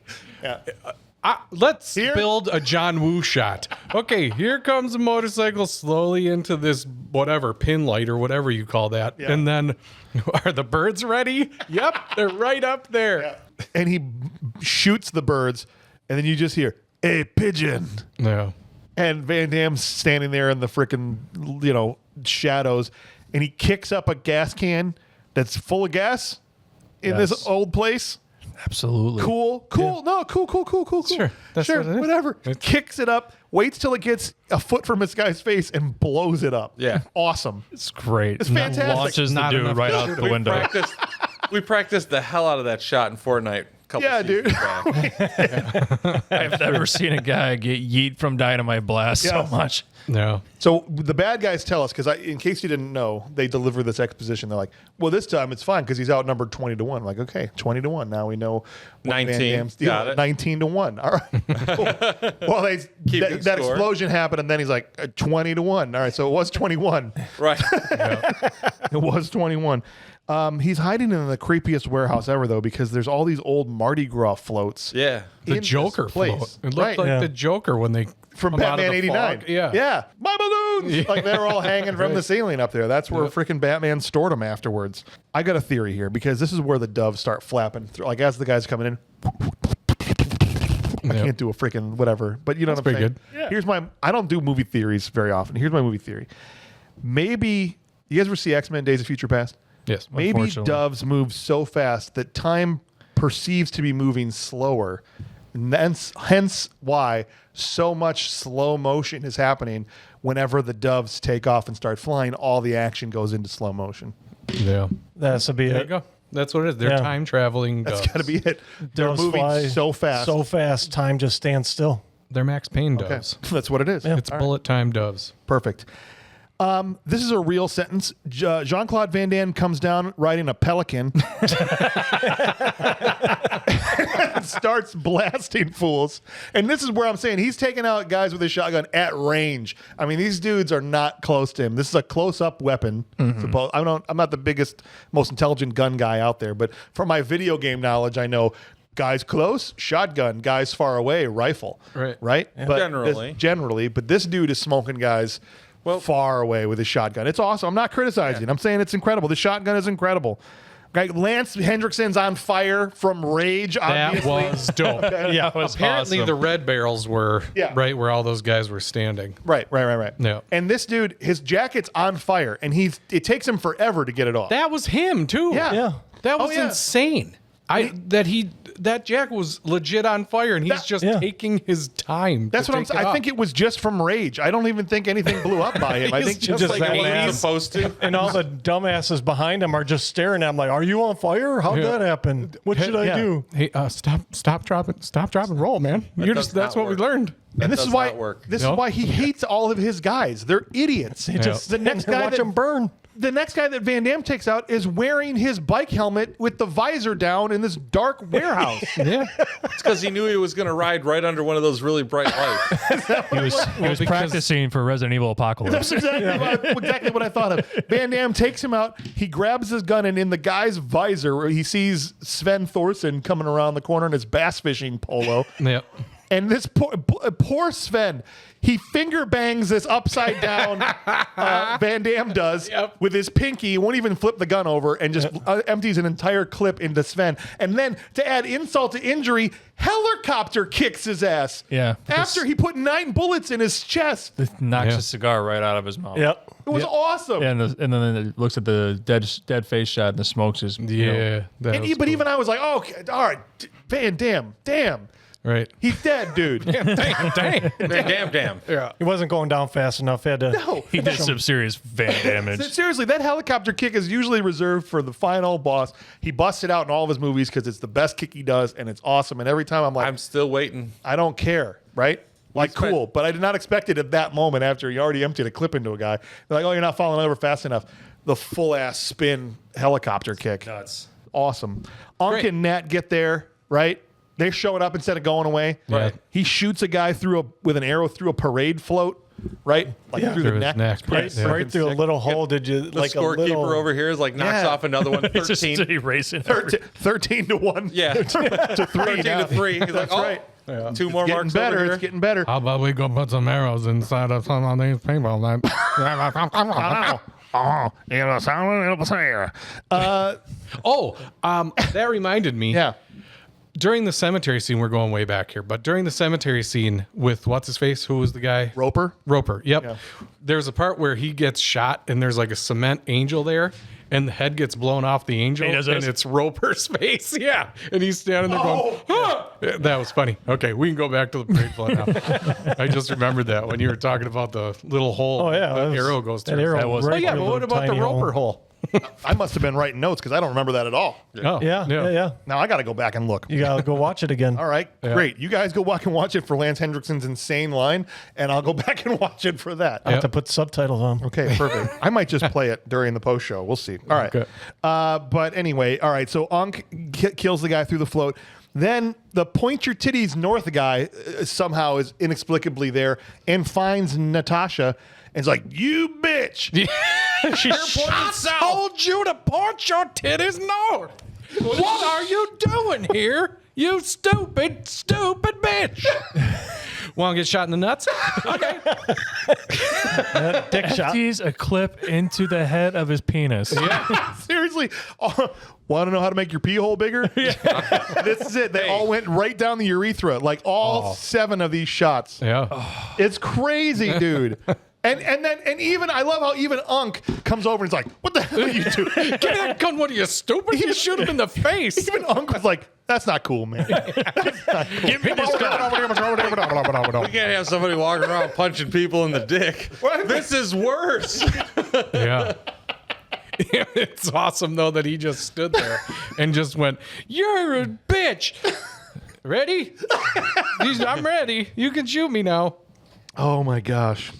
Unk then takes out Crappy Crossboy from the beginning. Yep. Right? With his Arrow own, versus with his arrow own fight. arrow versus arrow fight there. And as JC fights through the room, he's doing this again, and I love it. This is something I don't think I ever saw in any of his movies. He's punctuating murder with face kicks. So like he did it to the one guy, but there's multiple times where he'll shoot a guy 4 times and then kick them in the face. The most disrespectful you can possibly because that's the ultimate gun is his leg. Right. That's a kill shot every time. Or like Resident Evil 4. The best way to deal with him is to shoot him and then run up and kick him in the face. Then some John Woo Natasha throws him and we get the dual wielding slow-mo doves flying John Woo insanity, and I love it. Yep. I did appreciate too how as futile as it was, Yeah. they did show him picking up other magazines of bullets. Yes. So the constant gunfire Right. made some kind of sense. It did. Yes. Because Where was he storing all these clips? right, at least they were showing him grab them and be like Yeah. putting them in his pants and reloading his gun. And Those whatever. jeans were too tight. He's not Yeah, fitting no. It's like Where was he putting them? It's like Max Payne like a pulls out all pedal these guns. dispenser. In the Yeah. Ask Kiki and the Wonder Feed. I guess she knows where his hiding spots are. That's why do you think he has a mullet? It just it- holds all of That's his. what he's got them all in his hair. It's just a bunch of. It's flat. not even hair. It's pandemonium, guys. I know I use that word a lot, but that's this whole scene. Once he gets the dual pistols and it's slow mo, like it's crazy. They're shooting over here and back here, like rockets are exploding and stuff. Like behind where there's not even fighting happening Because he's And then- shooting at them and they're throwing grenades at him. They're trying to Right. get him with a grenade. explosive bullets. It's like Iron Eagle all over again. Yeah. Where they're shooting things that don't blow up and they explode. Then, have any of you guys ever seen? I know you have. You ever seen Hard Boiled? Mm-hmm. Okay, you've seen Hard Boiled. Mm-hmm. There's that crazy shootout in the hospital that takes forever. And here's a classic Wu shot where Vaslu and him are on opposite sides of a window thing, and they're running along the window shooting each other like straight out of Hard Boiled. Yeah. Yep. It's awesome. Doesn't it happen in Face Off too? Yeah. Well, then they end up Mirror. back to back with Yeah. each other. Oh, that's and that's what the it was. face-off Okay. shot. And for some reason, I kept thinking this movie was 98, but it was 93. This is before Face Off. Yeah. And so this back-to-back shot where they end up and they're like talking smack while they're reloading their guns is something that he does again in Face Off with Nick Cage and Travolta. It's great. I'll allow it. It's crazy. Well, no, it's because it's his It's signature. It's like fantastic. it's his like one of his calling cards. It's fantastic. It's craziness. This whole scene is. I can't even. I'm trying to convey through energy how this scene is because it's bananas. It's bananas. Then Cleve throws a grenade, blows up, he dives out, it slides, does a flip upside down, and then just starts Best unloading. kill of the whole movie. Oh Whole yeah, thing, and then catches him with his foot, with his foot. Yep. and then just kind of just pushes him back. All right. Sorry. No, you're good. The vampire throws grenade. JCVD jumps out the window, passes grenade, falls and turns, slides under the table, shoots him in the face, catches him with his foot. It's so disrespectful. Speak of that. Like this is the main vampire, and you're just like. But you know what made me freaking laugh is he jumps through the window and there's a door right next to the window that he jumps through. That doesn't look cool. He can't break through the door. No, but the door also had a big window in it. Yeah. Oh, that's true. It's like it's just funny to me. I know I don't care because the rule of cool overrules all of that, right? But it just made me laugh as I'm watching it as he's crashing through and there's a door right next to it. Makes you think of Gene Hackman. All this accumulated knowledge and these dummies losing their doorknob. They can use a doorknob, right? Yep. I do want to mention right before he kills Pick, there's one more very disrespectful henchman kill. As he's running through and shooting at this guy, dude comes around the corner and it's very quick, but he gets throat kick, dick shot. Yep. It tries to third party him. So many dicks get shot in this movie. Okay. Do you remember this guy? Yes. Throat kick, dick shot, and he immediately has already turned his attention to what's happening over here. Yeah. Blue Chew won't fix that. No, Not a poor bro sponsor just yet. didn't even fall down after that. He didn't. Oh, Lance Henriksen finds Pick's body, and his acting level. I'm not trying to dog him. He's a classic actor, but he obviously made a decision to go over the top here. And his reaction to Pick, he might have well just screamed, "Extreme sadness!" He didn't know how to convey sadness to already pissed off. He's just like, God damn it, who's asking? Am I gonna stick it in now? I was hoping so much that he was gonna turn into a werewolf right here. Because he like wanted to. does that like the altered beast where he's just like I thought for sure his hair head shoots was gonna out. start, yeah. Awesome. That would be the best Then we surprise finally, werewolf movie. then we finally get surprise. Why won't somebody do that? Smash Can someone cut. have the? Oh, go ahead.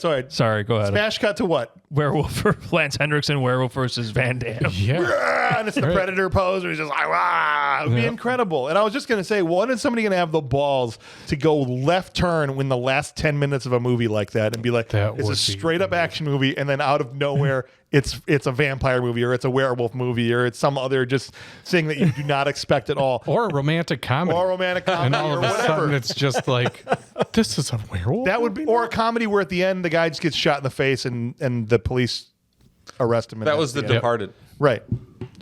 That's not a comedy though, but It yes. isn't. No, if you're isn't. laughing at The Departed, I've got That's a questions. You might have missed the point. That's a comedy. Come on. All right. We finally get Lance Henriksen versus Jean-Claude Van Damme. Yeah. Okay. Each shot is crazy. Okay. He's got this one shot thing. Barrels are exploding every time they take a shot at each other, whether it's with the shotgun or the one shot. Go, boom. They're nailing every red barrel in this place. Okay. He's not even shooting at Van Damme. He just wants more explosions. Yeah. Right. And at one point, he gets cut off from Van Damme because all this debris falls in and it's all on fire. And now he can't get to Van Damme. And so Van Damme shouts from the other side of the fire, "What does it feel like to be hunted?" You tell me. That's right. Come on and take your best shot, Henriksen says. And he turns around because he doesn't think he can get through that way. But Van Damme can get through that way. Frickin' here he comes, hippity hop. Don't want not to steal your Hippity-hop thing. foo. But flips right through the fire, lands. Doesn't land. No, before he lands, Before he lands. shoots him. Shoots him with the sex center. gun. Dead center. And he flies back like he's on a rope. Okay. Yep. Right? Like Yes. those stunts where they just He yank got his ass. yanked. Yeah. Right? This guy takes a gutter from a shotgun and gets blown across the room and is still okay. Yeah, is he dead? I'm No. so No. pissed. I think he had a bullet. He's so dead. How is he not dead? Because he was too close of a shot. This is a long range shotgun. Yeah, he had a Kevlar vest on. Is that well, his face? At least they had some battle damage on Yep. his face when he gets up and stuff. He grabs Natasha, who's just still hanging around. Get out of there! What are you doing? You shot the guy in the dick and run away. She can't see. Her eyebrows are huge. She's just standing there going, I don't know where to go. Now he's got Nat for collateral. He yells at Van Damme to empty his gun and come out, or he's going to kill her. And Van Damme ejects like 5 cartridges out of this. I'm There's like, no way how that's the many hell left. did you still have? You took 900 shots with that shotgun. And you still got 5 shells in this thing. There were ammo pickups in the pellet. Yeah, many pickups. He drops the gun, but he palms the grenade that he took from Pick. He's like a close-up magician. He's got that thing palmed in his hand as he walks out there. Yeah, that's what he did when he had his foot on him. He grabbed Grabbed his grenade and tipped him over.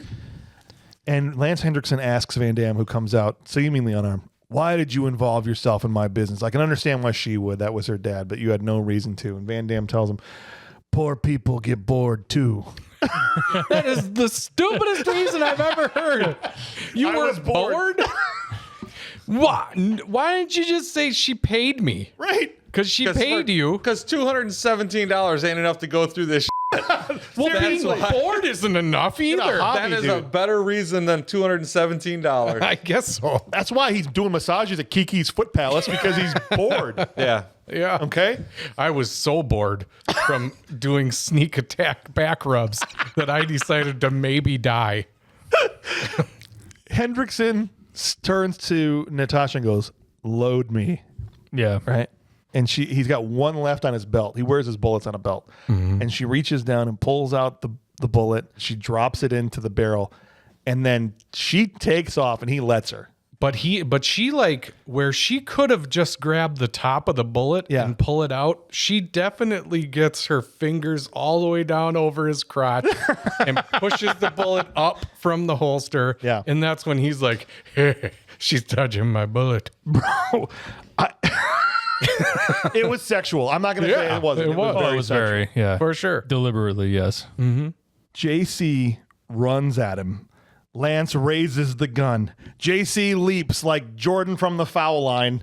The updraft of the doves flying lift him through, then send him flying through the air until he plants his heel in Lance's sternum and blood shoots out of his mouth. Yep. Right. It's awesome. He hit him right in the shotgun wound. Right. Incredible impact. It just looked gnarly. It did. Is he dead? No. No. He grabs a flaming 2x4 and starts whacking Van Damme with it. Ow. Hey, he does a spinny kick that impacts the blood flying out of his mouth. It looks awesome. And then finally, Van Damme grabs the flaming board barehanded. Right. And just stares at him. You have to know it's over at this point. Yeah. You're like, oh, he's just holding it. Did you catch the board? You caught the board? You're not supposed to catch the Gonna board. let this go? Can't do that. That's Right. hot.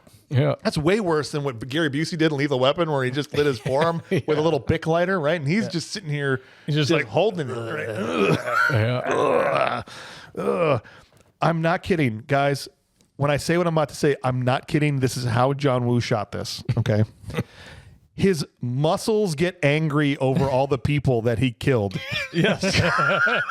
Muscles have flashback. It looked like his bicep had a flashback. That's the way they shot it. Am I wrong? No. His bicep thought of Roper. His shoulder thought of the other guys. Binder, or whatever. He sensed it from It flashed from up Henriksen. his arm Yep. until it got to his face. It was great. He literally, awesome. he His literally pecs powered were like, the detective didn't get her birthday cake. It powered him up. It powered him up. Yep. Hunting season is over. Yeah. He breaks the wood in half. Yeah. He flexes and destroys the wood. He flexed the wood. Yeah, he flexes the wood. It just disintegrates.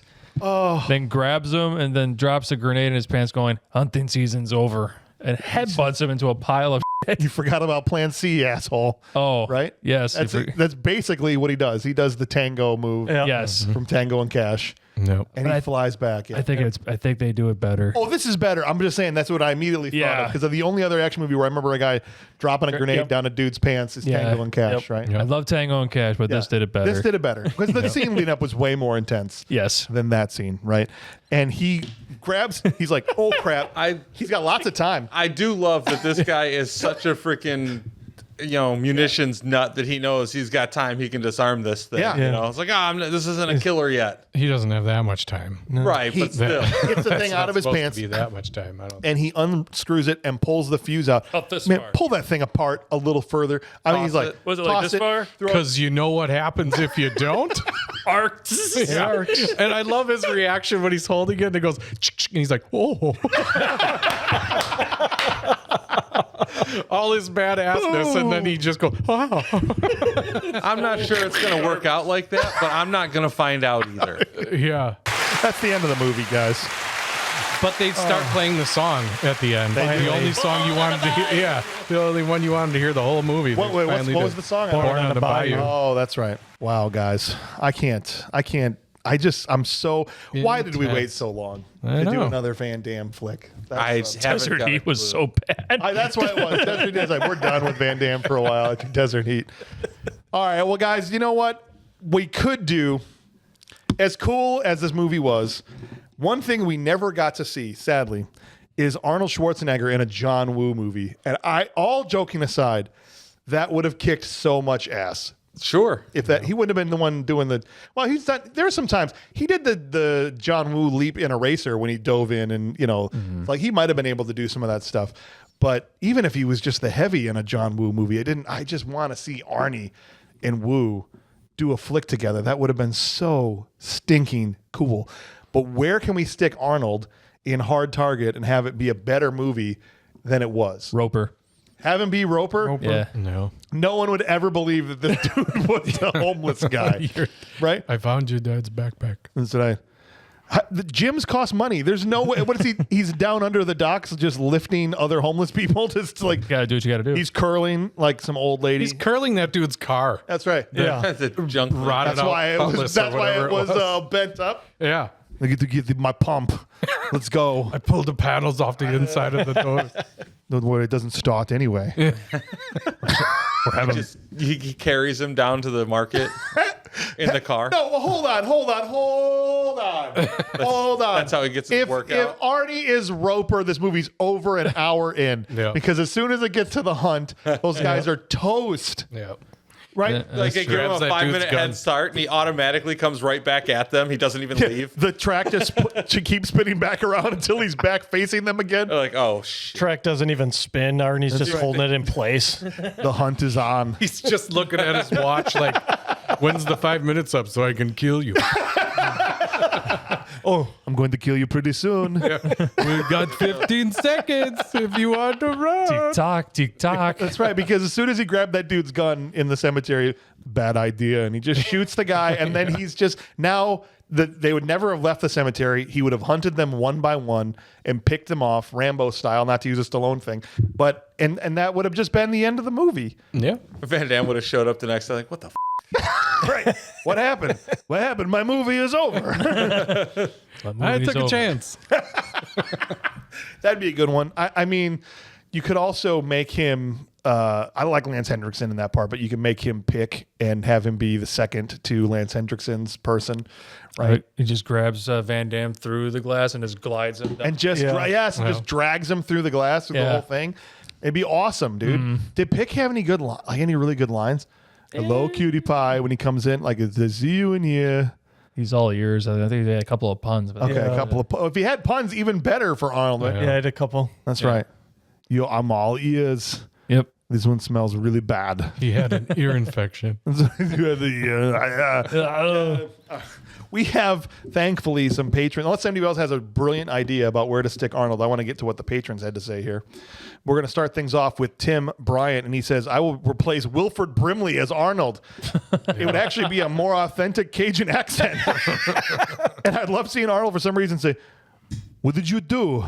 After Natasha killed the bad guy, essentially her only comment, did you shoot them in the penis? It's not cool. We don't just go around shooting people in their penises. Stop it.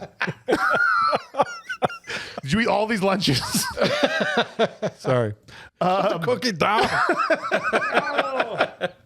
Oh my gosh.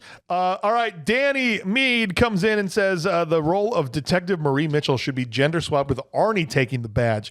I just want to hear Arnie attempt to blow a Binder off and, look, honey, I want to help you find your daddy, but today is my birthday.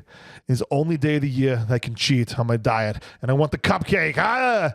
Putting him in the role of anyone drastically changes the entire movie. But then he's getting killed by some random drive-by Arnie getting guy. killed. I get it. Good pick. Yeah. Alan Brown says Uncle Duvet, only because Arnold trying to do Creole might be hilarious. The thing is he would never try. It would always just be his accent. It'd be Austrian Creole. Well, he wouldn't have to say anything. He could just every time, and they'd be like, "Oh, they're gonna get on a horse." That's right. I'm from the Bayou. Okay. Oh, he's gonna punch. This is my natural accent. Yep. Here, listen to me now. Believe me later.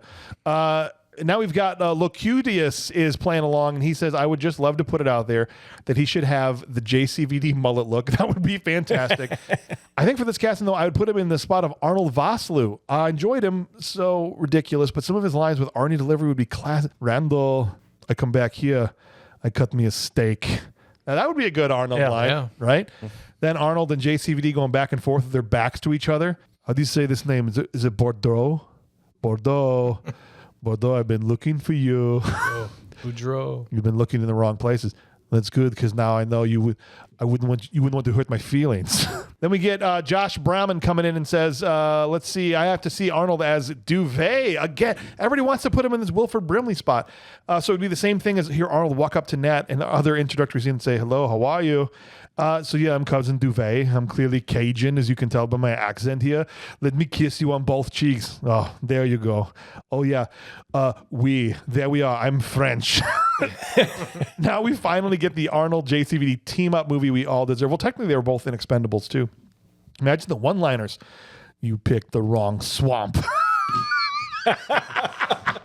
Get out of my swamp. That's right. He was Shrek. Welcome to the Bayou. Oh, this is a good one. Yeah. Welcome to the Bayou. Now, Bayou. The swamp has gators, but I'm the biggest predator. You usually see it's like that movie I made with John McTiernan. He was supposed to be the predator. That's right. Jean-Claude Van Damme. And then when Chance asked Arnold for a gun, no, a gator ate it, but I ate the gator. But I do have an M134 minigun. It's a 6-barrel rotary machine gun that can fire up to 6,000 rounds per minute, designed to be mounted on helicopters. But I'm not sure your tiny little girly arms can carry. I need a Uzi 9mm. It's my favorite line he says in Terminator, just because of his accent. And he walks into Mr. Futterman's shop. Yeah. Need the Uzi 9mm. Mm-hmm. It's good stuff. And then finally, Devin playing along says, well, you could just replace Van Damme himself and have Arnold be the main character, but ultimately it would be even better if he was Uncle Dude.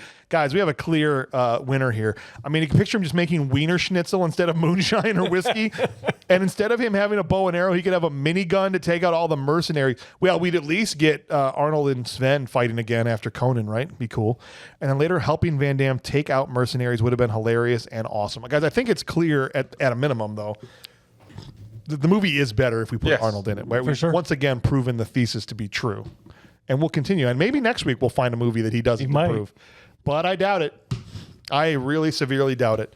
You guys want to give out some awards? You got something else for me there, Clint? No, I was going to say, I don't think you take an Arnold movie and put Arnold in it again, and it's still better. That's what I'm saying, dude. Be tough. It's just remember, we put a third Arnold in 6 Day. Right. And it was still better. The other one already had 2 Arnolds in it. Yeah. Right. Okay.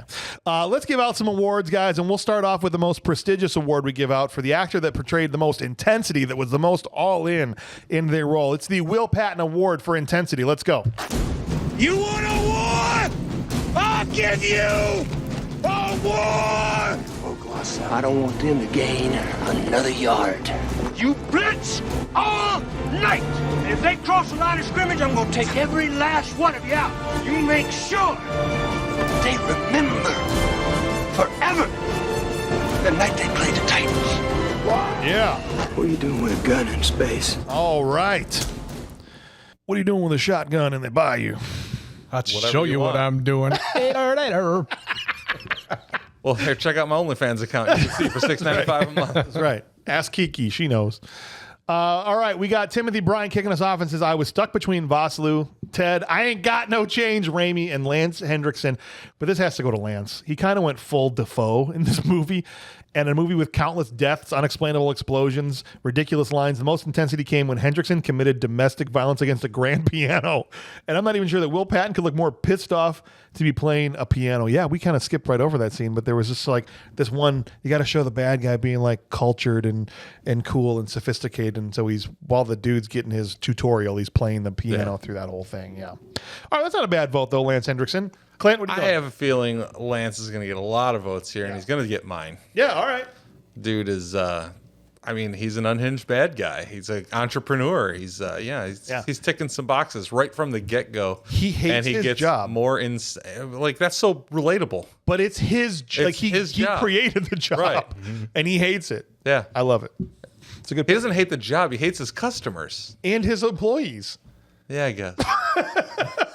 Also relatable. All right. Well, Danny says, goes to Lance Henriksen. I believed in my core he was a psychotic maniac in every scene. A true villain. I genuinely felt afraid of his quick change from subtle sociopath to raging, burn the world, kill everyone, was perfect through and through. So that's a third vote. David, where are you at on Will Patton? Well, it was close. It was either between Chance and Lance Henriksen here, but Lance Henriksen did not knock out a snake. So my vote goes without question to JCVD because even his muscles were intense. Like there were parts when he was holding that grenade and just flexing. And it was amazing. And every face he made, he barely had to talk, but it was super intense. Every shotgun shell every slow-mo shot of his face. It was great. I swear he had less than 20 lines in the movie. For sure. And the movie's always better the less he has to say. Yep. I feel like. Okay. All right, that's a vote. First one that didn't go Lance Henriksen. Let's see if anybody else is going to join you. Alan says Lance Henriksen. He brings intensity to every role. I believe if there wasn't a Will Patton, this could easily be the Lance Henriksen Award. This might be going a certain way, but we'll see what happens. Ryan, are you brave enough to go somewhere else, or are you going with Lance too? I'm going with my gut here. It's Bishop. Yeah. Yeah. I mean, JCVD, I can kind of see it, but Lance was turned up the whole movie. No, you're not wrong. I'm not saying that all these people are wrong. I'm just seeing how many dissenting votes, because I think it's clear he's going to win. Mm-hmm. Yeah, looks like it. All right, that's a fifth vote then. And then we've got Locutius comes in and says, I'm well aware this needs to go to an actor, but it really should be John Woo. No. Nope. No. Plant your flag. Slap him like that snake. No. We're going to get Van Damme in here to slap you like that snake. However, since I did state my awareness, this has to be Lance Henriksen for the piano scene alone. My God, what a masterpiece of overacting while actually doing almost nothing. It should be taught in acting classes, this scene. Today, class, we are acting out spreading butter on toast. How can you make something so mundane look intense? I give you Lance Henriksen playing the piano. Overacting and underacting at the same time. Fantastic. He yelled, he flexed. He looked like he was being funneled instead of a bullet, and took a coat off and put it back on while being on fire. At least it looked that way to me. So, yeah, man, nothing you're saying is wrong here, dude. Bob. Lance Henriksen. Another Lance Henriksen. Whoa. Was there a part that sealed the deal for you? That whole ending. Yeah. The final. Shooting a snake in the face. He did. I forgot about that. Flaming coat. Yeah. Stepping on a dude's chest and then shooting him. Saying he was going to eat somebody. Yeah. Thanks, Henriksen. Just eat him. That's true. That's something else. Toss a salad. I mean, he could sell a salad toss at Panda Express, that's for sure.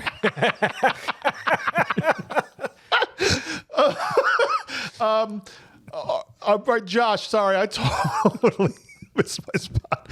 Hey, hold it. Boudreaux is the target we're after, you an effing buffalo.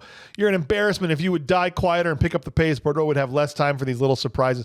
He's given us here Lance quotes, so I'm guessing that Lance effing Henriksen crushed it, dialed up to 11 the entire movie, and it was awesome. He had so many great one-liners. He was not shy to beat up or kill his own men, and even when he was really playing classical music on the piano, he was. Everybody brings up this piano scene, and we glazed right over it. Maybe it just didn't register for me when I watched it, but they all really connected with his intent. Did anybody watch that and go, "Oh my gosh"? No, it was intense. It was intense for sure. Yeah. It was cheesy. Yeah. Sweeps the leg, Johnny on his own man. Get in the freaking truck. He also quotes that part too, then genuinely winces in pain. Yeah, good stuff. I think Lance is going to win, but I'm going to throw in with Van Damme too, Dave. I'll join you so that you're not alone on that island out there. Solidarity, brother. Solidarity with you, because Van Damme is not a good actor. No. But there are, and like I said, the more or the less lines he has usually works out the better for him. But out of his movies, there's times where he's funny, charming, whatever.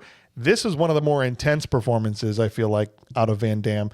Henriksen, I want to give it to him just for the coat scene by itself. Mm-hmm. But I want to give some props to Van Damme. So knowing that if this was close, I would have voted for Lance. But anyway, he's already going to win. I appreciate it. Yeah, no problem. Devin, finally bringing up the rear, says Lance Henriksen. I mean, he's very intimidating for being the bad guy, and he played the piano like he was giving a concert to thousands of people and was only staring at himself in the mirror. Literally 4 people brought this up.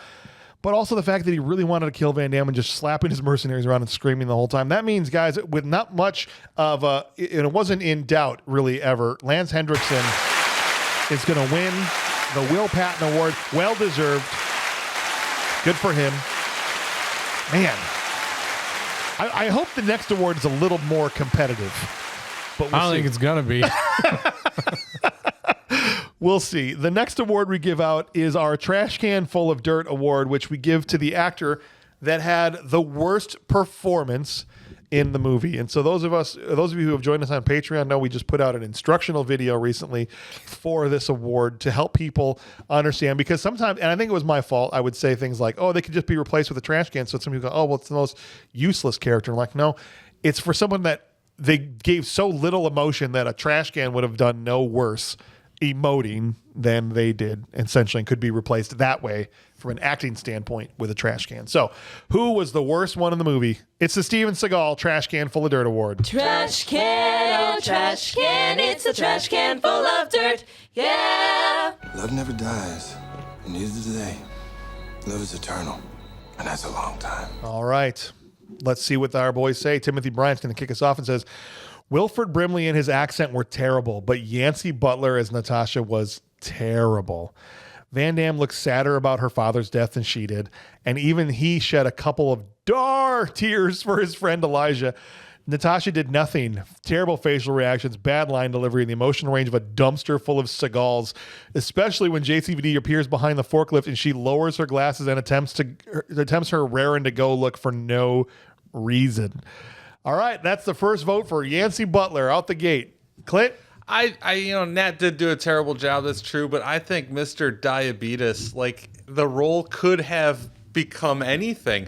There's enough to do in this end of the movie role that comes in, and I fumbled hard. Like, he has the chops. He could have done anything better than this, but the attempt at the French accent just failed so hard. Yeah. He could have done a lot better. Anybody, I think, could have done better. He himself could have done better with that. Absolutely.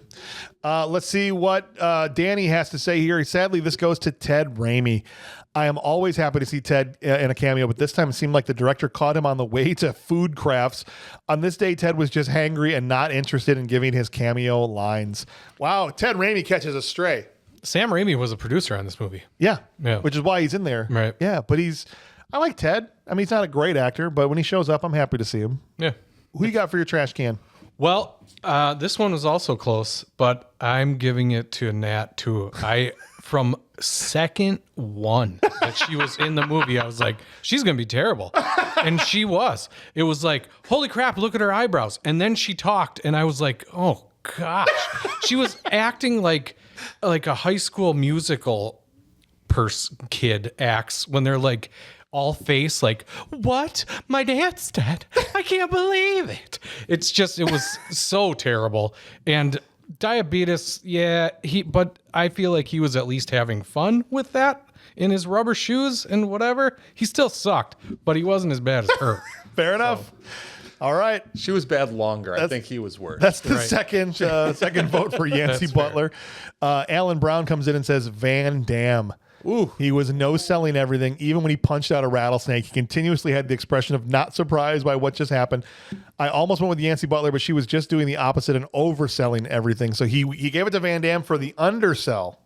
I would counter that by saying he knew what was going to happen, because that's why he didn't react like it was any big deal, because he punches snakes in the face all the time. Like, this is taking out the trash for him. He's in the bayou. He's born on the bayou, man. He knew that snake was going to be there. You can't. You got to learn to knock out a snake. You don't do that first try. No. You got to go out there and grab a bunch and punch him nowhere. Yeah. Uncle Duvet taught him how to do that. That's right. I'm guessing, right? Well, they he was were a kid. making backwater insulin in there. All right, Ryan. So far, the only person with 2 votes is Yancey Butler. But who you got? Look, this thing was, for me, Yancey Butler all the way until Uncle Diabetes showed up making his moonshine. Man, he was terrible.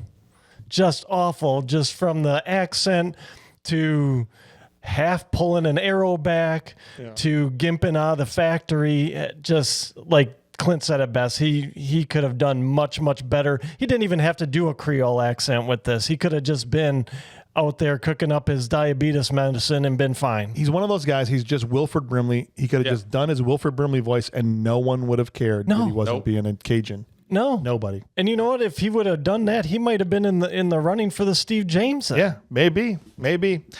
Let's see what the guys had to say here. Nick comes in, Lacutius, and says, this one was hard, truly. There's such a list to go through. I'm giving it to Robert Apisa, though it would really be okay to give it to any of the hunters other than Sven Thorson. Not that he's good. I just like seeing him there.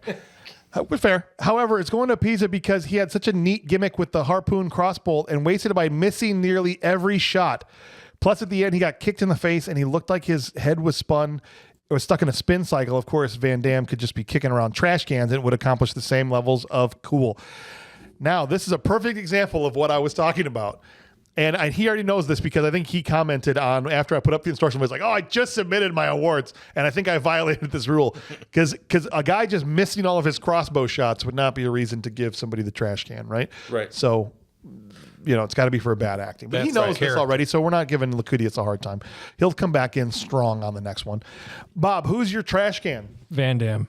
Van Damme! Whoa. Yeah, absolutely. Ties it up. Yeah. 2-2 right now. Yeah. He's trying to get us kicked in the face again. Bob, Why? You're hurt. Well, just because you're such a fan of it. But I've trash canned Chuck Norris before. I'm a fan of his too. I mean, but it's not his Colonel Guile performance. So no, so it's just 2-0 for you. no, it's like I said, everyone's been saying this the whole damn show. It's like nothing new I'm going to say, but other than that, like he can't act. Not at all. No, unless he's directed well. Yeah, You want more of him, more from him. I got you. Like his body, everything else is. Let's just move on. He's not a good actor. He's had some good performances, but he relies heavily on just his own natural charisma, which he does have. Yeah, he has charisma. It's just sometimes people just I'm can't get it out of them. resisting the urge to throw a ninja at you. Oh, I'm sorry, man. I'm sorry. You got it. Perfect. There you go. Josh comes in and says, I'm stuffing John Woo in the trash can for his atrocious directorial debut in the U.S. If he didn't shoot 90% of the movie in slow-mo, I could handle all the damn doves and pigeons. Even the float Chance was on when he was shooting all the guys in the warehouse was an effing bird. He ruined this movie. Wow. There were too many cheesy moments between Chance and Nat to try and force some emotion and drama in the movie, but it just didn't work. He gave Van Damme a ridiculous mullet, and he doesn't let him show his bare ass. Thank you. I was the only thing I would agree with so far. Give the fans what they want, Woo. Yes, we want them cheeks out for Van Damme. How dare you? He could have tried a little harder to make it less obvious he was using stunt doubles for him on the motorcycle. That was rough. The reason Chance agrees to work for Nat is to get the $200 to get on the boat, and that plot line is never finalized. Flag planted on Woo's face. If James is being a C word and saying I need to pick an act, hold on a second here, Josh. First of all, don't come on my show and start hurling insults because you can't follow the rules of what this award is. Even though I've said it 100 times that it's got to be a person. Okay, now you can continue. That guy just call you a. I think he did. Then I'm going to choose Miss Deadeyes herself, Yancey Butler, as Nat. She is supposed to be the emotional core of the story, but she mostly just stands around trying and failing miserably to look shocked. Watching Shannon Elizabeth look impressed at a bathroom with running water and 13 ghosts was more believable than anything Yancey Butler did in this movie. She sucked, and you're right. And so right now, she pulls into the lead, 3-2 ahead of Van Damme and Wilford Brimley. And it falls to me. And all I'm doing is making this sucker tied up again because I've been waiting to come in here and say Wilford Brimley since I watched that damn movie. Nice. Yeah. Okay. Since 1993, Bro. James has been waiting. I've said it all as I've peppered it in when you guys were talking. Just be Wilford Brimley. It was awful, dude. And you're not a bad actor. You've had a successful career for a reason. This wasn't it. I think he just got too caught up in trying to be a Creole guy, and it didn't work for him. But I love the guy himself. Oh, yeah. But this performance has got to be one of his worst of all time, personally. Right. Sorry for all the Wilford Brimley. Most of the Brimley fans are dead, so it's If he'd have watched like 100 episodes of the Cajun Cook before he came on here, he'd have been way farther ahead. Did Devin break the tie? Here we go. My trash can will have to go to Santa with Muscles, but seriously, I have to give it to Marco St. John. He was the only character that didn't do anything besides cough and die. Again, someone gives it to the most useless character. And guys, I feel like I'm taking crazy pills. I say this every episode. So I don't know if people just don't listen to the end or what's happening. Watch the instructional video. I refer you to the instructional video. The fact that we have an instructional video is pretty stupid. It's not like you're like, okay, listen, guys, I need you to build me a rocket. All right, so we have an issue here. So Wilford Brimley was voted for by Ryan Mueller, myself, and Clint. And the tie between Yancey Butler, who you voted for, right? Yes. So the only person who didn't vote for Yancey Butler or Wilford Brimley is Bob, which means you have to break the tie. And I know you thought Van Damme was the worst, but between those two, who was worse? And they're going to take home the trash can. It's Dave Reddy's a ninja. Go. Let's see what you got. I will take. Donkey Kong. Well, I'm going to take. Which way you want a dog? Right. That's what he's saying. I'm going to take. Yancey Butler. Head or gut? You made the right choice. Yancey Butler is going to win the trash can. Bob seals the deal. I love it. I love it. And her eyebrows. That's right. All three of them. All three of them. It's just one. It's just one long one. Yeah, it's one where they just made us. All I want is Eugene Levy to do a paternity test. That's all I'm saying. Yeah, let's put this to bed right now. The next award we give out is to someone that had a small role but really made the movie better with their few minutes of screen time. It's the Steve James Unsung Hero Award. You know, every place you go, there's always someone who thinks he's a badass, right?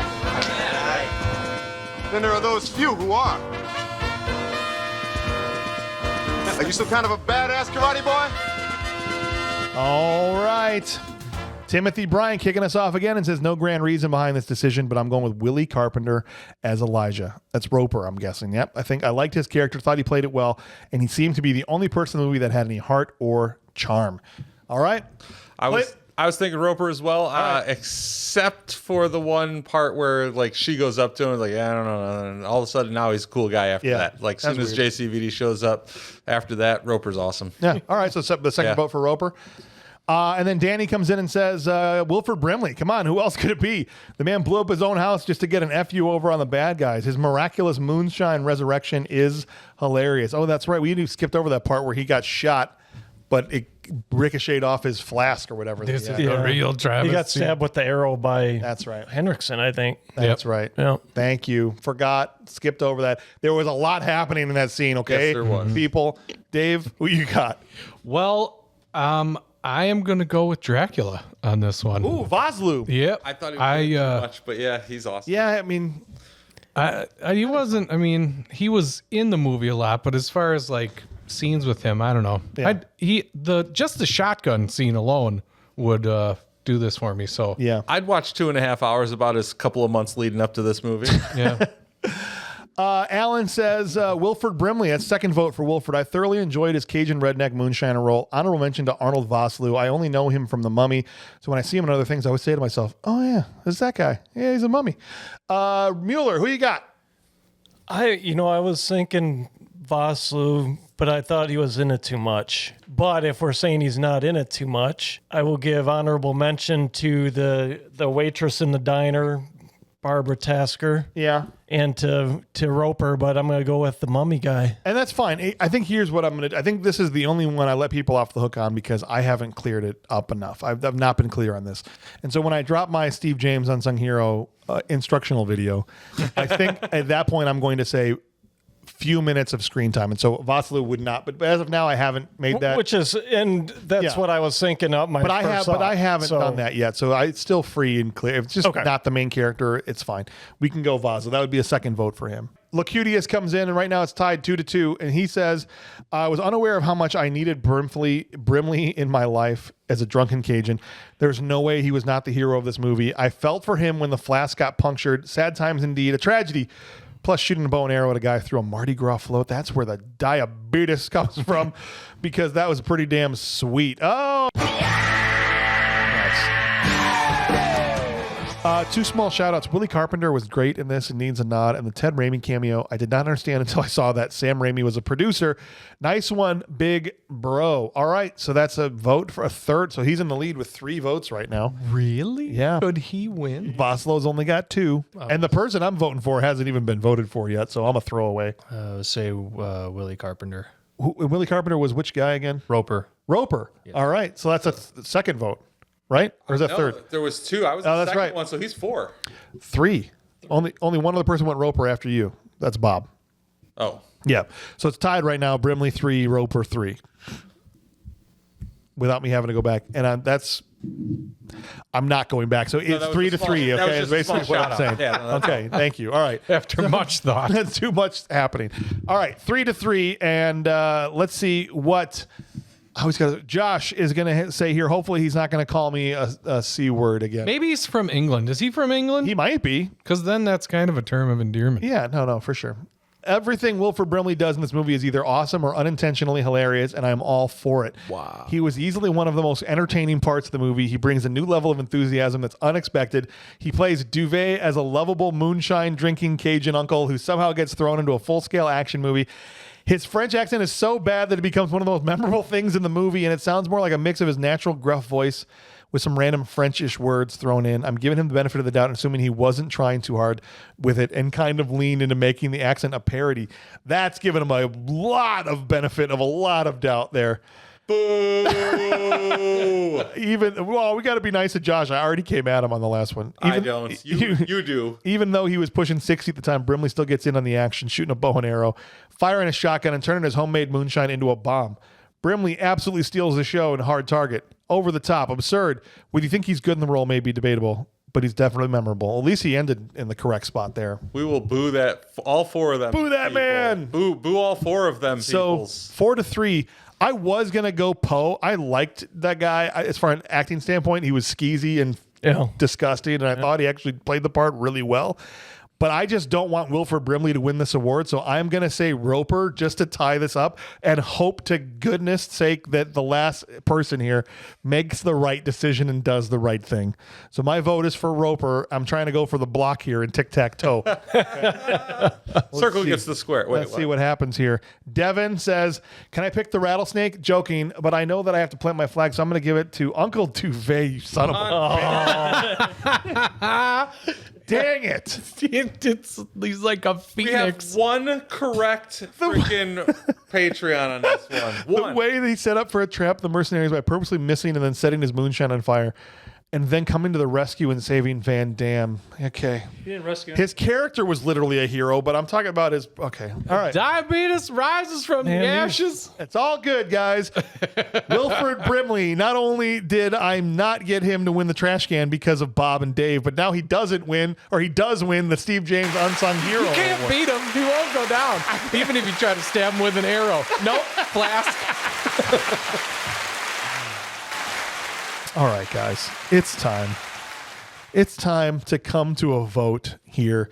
The internet, since we started off this episode talking about the internet, and not just as just people, it's not even the internet. People have this thing, and I've worked to try and separate this out for people, the objective and the subjective side of film criticism. And people tend to think, I like it, movie good. And I don't mean to say that caveman speak to say people are dumb, but I'm just trying to simplify it here. But what we're trying to do is say, how is it objectively? And then the subjective part is how I feel about it, right? And so that's how we end up with our rating system, bad or good, and then add a good or bad on the end of that too as well. So we're going to start here with Timothy Bryant, and we're going to see, and we'll go around the table and get everybody's thoughts on whether or not this ends up being a bad movie that rules, or a straight up good movie. And Timothy says, man, this one is tough for me. I love Van Damme. Hell, I have 3 Van Damme t-shirts. But man, it has a lot of problems. The dialogue is bad. Nobody is ever around in the streets of New Orleans. Everyone in town knows a drifter is supposed to be on a boat. An unidentifiable, burnt to a crisp homeless guy had his physical army dental records found and the body ID'd in less than 24 hours. I really felt a lack of heart or charm, as I mentioned earlier, to anything or anyone in this movie. The action's great, though, and Van Damme pulls back his trench coat in the face of thugs as if he's about to show a weapon. But the real weapon all along is just his leg and the incoming sidekick. It's not enough, though. This is a bad movie, full stop. Unbelievable. From Timmy Bryant. Right out the gate, starting us off with a bang. Unbelievable. Clint? Well, there's no question that this thing rules. Yeah. There's zero question whatsoever. This movie rules. Is it bad or not? Fine, it's a bad movie, but this movie is freaking awesome. This is an awesome bad movie. I love this turd.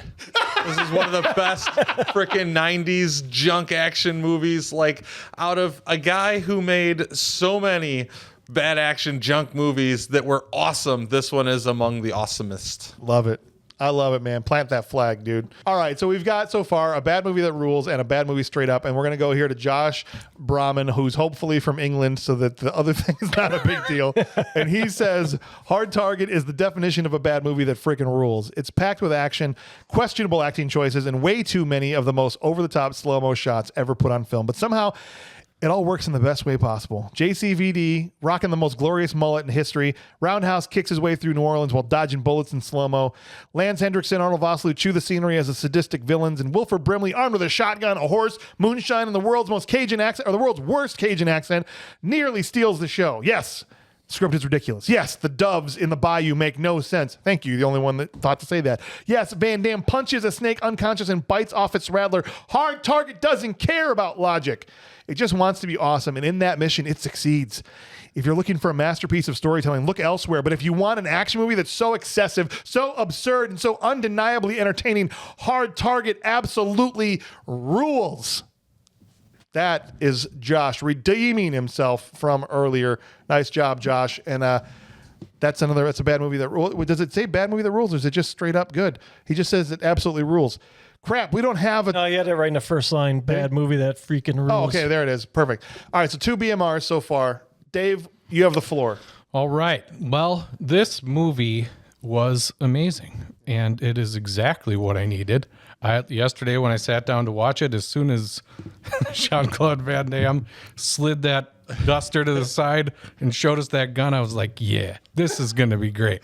And is it a good movie objectively? No. It's terrible. But we're not watching it for that. Nobody watches it for that. You watch to have a great time, and especially if you got some people around like us where you can sit around and laugh at him punching a snake. That's the reason that these movies exist. And this is a bad movie that definitely rules. I love it. Dude, did you watch it with your wife? I thought you mentioned her saying... I turned it on a second time. Okay. And just because I was like, honey, you need to see this. And she's, okay. And then as soon as it started, she's like, why is that lump on his head? Because sometimes I ask people, as we go on for the wife review, what did she think of Hard Target? Yeah. Well, she didn't watch enough of it. Oh, she just heard that was her whole opinion was the heck. That's where it started, and then gotcha. It was the second time I watched it, so I was doing. I forgot to ask you. Kelly's like, why isn't his ass glistening in the moonlight? Yeah, I figured that's exactly. No, I brought that up actually. It wasn't her. Okay. But yeah, they sat around. Both of them sat in the room the whole time. Nice. Kate was listening to her earbuds, but the movie was on. She did not leave. All right, there you go. Passed the Katie test. That's really tall praise. Yeah, nice.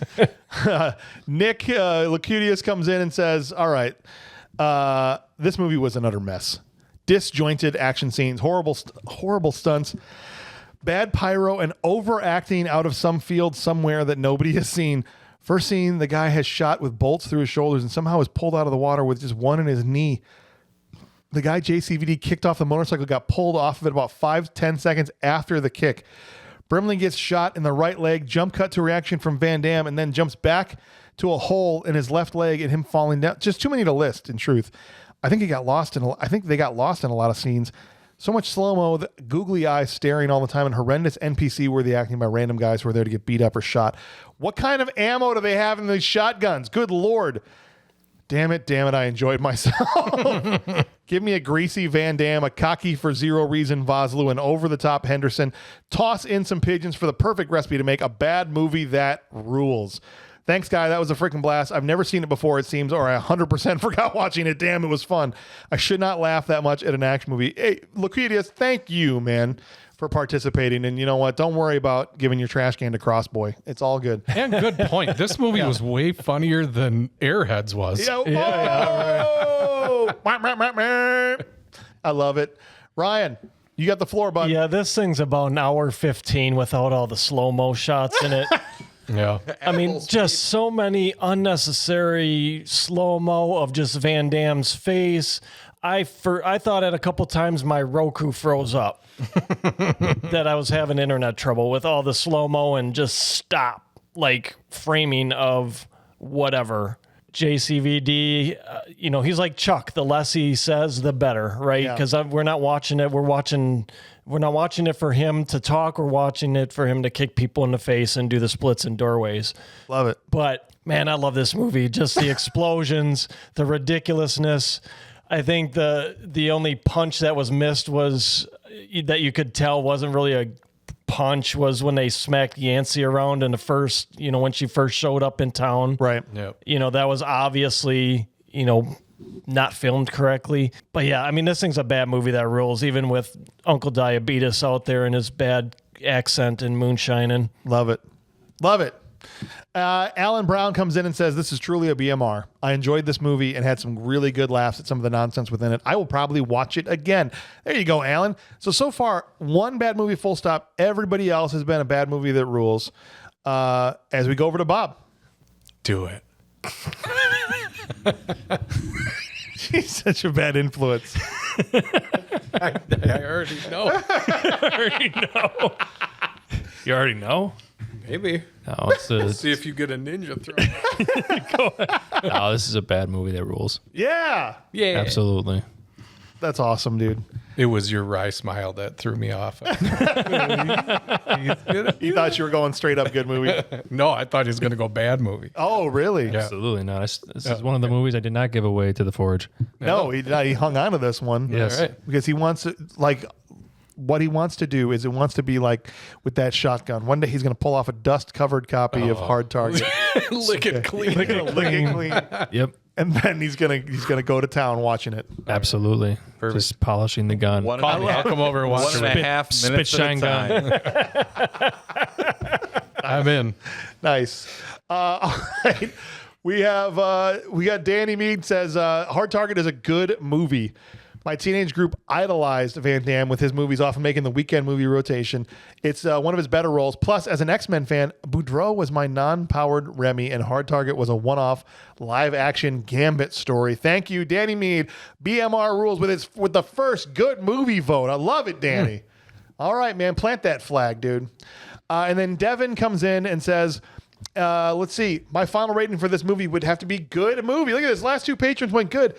This is such a good Van Damme movie with his awesome mullet and him trying to solve who's killed these homeless folks and why. And even him thinking about using a rattlesnake on the bad guy as a trap was awesome with the guitar riffs that would play sometimes. It's perfect. And congrats on the 200th episode. I know this won't come out till after that, but I'm so glad to be part of this community. All right, my review. I still have to give my dang review of Hard Target. I hated this movie. You know I did. Yeah, back in 1993. We argued about it. Did you guys go to the theater to see that? Yeah. Okay. Yeah. Yeah, we did. And how I got in, I do not know. Kid? I was 6 years old. No. In a No, theater? maybe we didn't see it in the theater. I showed it to you when I got it on DVD. That's what it was. I missed it somehow. Yeah, and I watched it with you and the greatest negative man of all time, Brady Cox. That's right. That's right. Maybe it was that influence in the room that The aura. soured it for me because he was crapping on it and I just Brady can sour a bunch of grapes if he wanted to. He could. But he's a great guy. He is. But anyway, we're getting all over the place on this one, aren't we? Here's what I'm trying to say. I hated this movie so much I never went back to it. I love this movie now. Hell yeah. After having watched it, I'm so glad I went back to it. It is an objectively bad movie. Yeah. The acting's atrocious from so many people, not Lance Henriksen, not Arnold Vosloo, but almost everybody else. John Woo directs the hell out of it. I want to make sure I say that. When I say it's a bad movie, that's no disrespect to John Woo. He shoots the crap out of this film. Right. The script is weak. The acting is weak. It makes it objectively bad to me. But it freaking rules. And I'll watch it again. And I feel like a dumbass for not watching this movie. You say it has good replay value. 30 years. Absolutely good replay. Sure. I'm going to start playing this in the Forge when customers are in. That's awesome. People be like, did he just punch that snake in the face? I'm like, yeah, go watch Hard Target. Keep watching. He bites its ass off, too. Yeah, wait, look. Yeah, he's about to bite this dude in the face. We should just do a JCVD and Yeah. Just turn on Tubi. Yeah. So it rules. just do a cut. Yeah, just like all a that hard to cut of say- all the just ridiculousness from every movie. It freaking rules. And I want to say I appreciate all of you guys being here, but we got to move on now. And we're going to have another Van Damme movie on before you know it. We're not waiting another 100 episodes to do this again. I still want to get the man to kick me in the face. The helicopter one? The problem is, at the beginning, we tried to play it off like, yeah, this guy sucks. Yeah, I hope we piss him off and come. He knows I'm a fan now. He knows. He heard. Somebody told He him. listens to these episodes. All the time. Like, he's 100%. been listening for 2 years. Like, why the hell did they stop doing my movies? Yeah, he's mad. He's pissed. That's why he hasn't been I'm here. telling He you- was on his way. He's like, they didn't do another one of my movies. So, After Dave- I'm not going. I should tell you this. Very early in the show, we were talking about if we ever get big enough where we can have enough money. What was we that could- number? I don't remember. We could fly to, was it 1,000 patrons? I think it was 1,000 patrons. Did we say if we get 1,000 patrons? Yeah.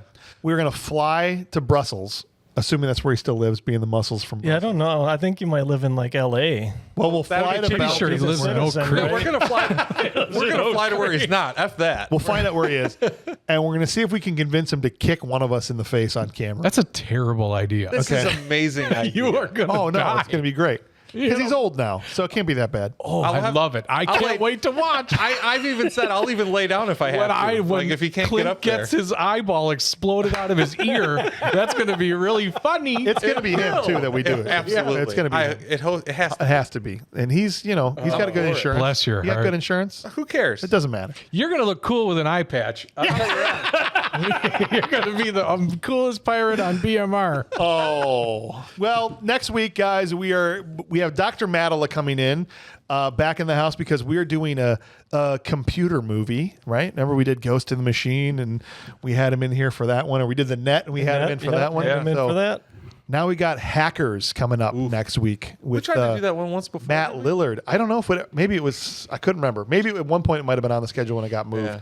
But Hackers is coming up next, and Matala and all of his vast knowledge of IT will be here, and I can't wait. Was that Angelina Jolie's? Yes. Yeah, it was Angelina Jolie before any of the plastic surgery. Yeah. So Her lips got Miller. huge. yeah, dude, Fisher Stevens. it's going to be great. Yeah. I've never seen the movie. What? Yeah, really? Never seen Hackers. It's absolutely horrendous. Oh, thank you. What? Tell me more. Oh. Would you like to know more? I would. Good. So join us next week, guys. We'll have, like I said, Madeline in here, and some other people that I just don't know off the top of my head will also be on that episode. But I knew specifically he was going to be, so we'll see who's here next week. It'll be a surprise. Brian's on there. Brian's in there too. All right, perfect. We'll get Brian Draws Movies. We'll have Madeline, somebody else. It's going to be a whole lot of fun. And unknown third party. And the rest. Thank you. Thanks, Bob. Thanks, Ryan, Dave, Clint, for being here. I'm your host, James Hauser. We'll catch you on the next one.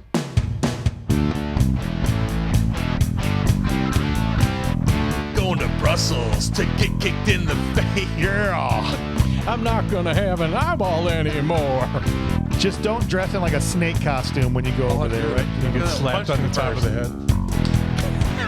I know what comes next. I'm You're getting going to out of bite it. my ass off. I don't want That's better. That's a better idea. If you guys show up dressed like a snake and let him punch you in the face, that would be even better. All right. It's a publicity stunt, John.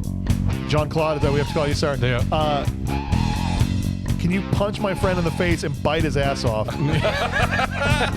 He's going to be wearing a snake costume. It's going to be great. I'll bite his ass, but I'm not punching him. It'd be incredible. It would be amazing. I'll watch that too. Extra content. Yeah.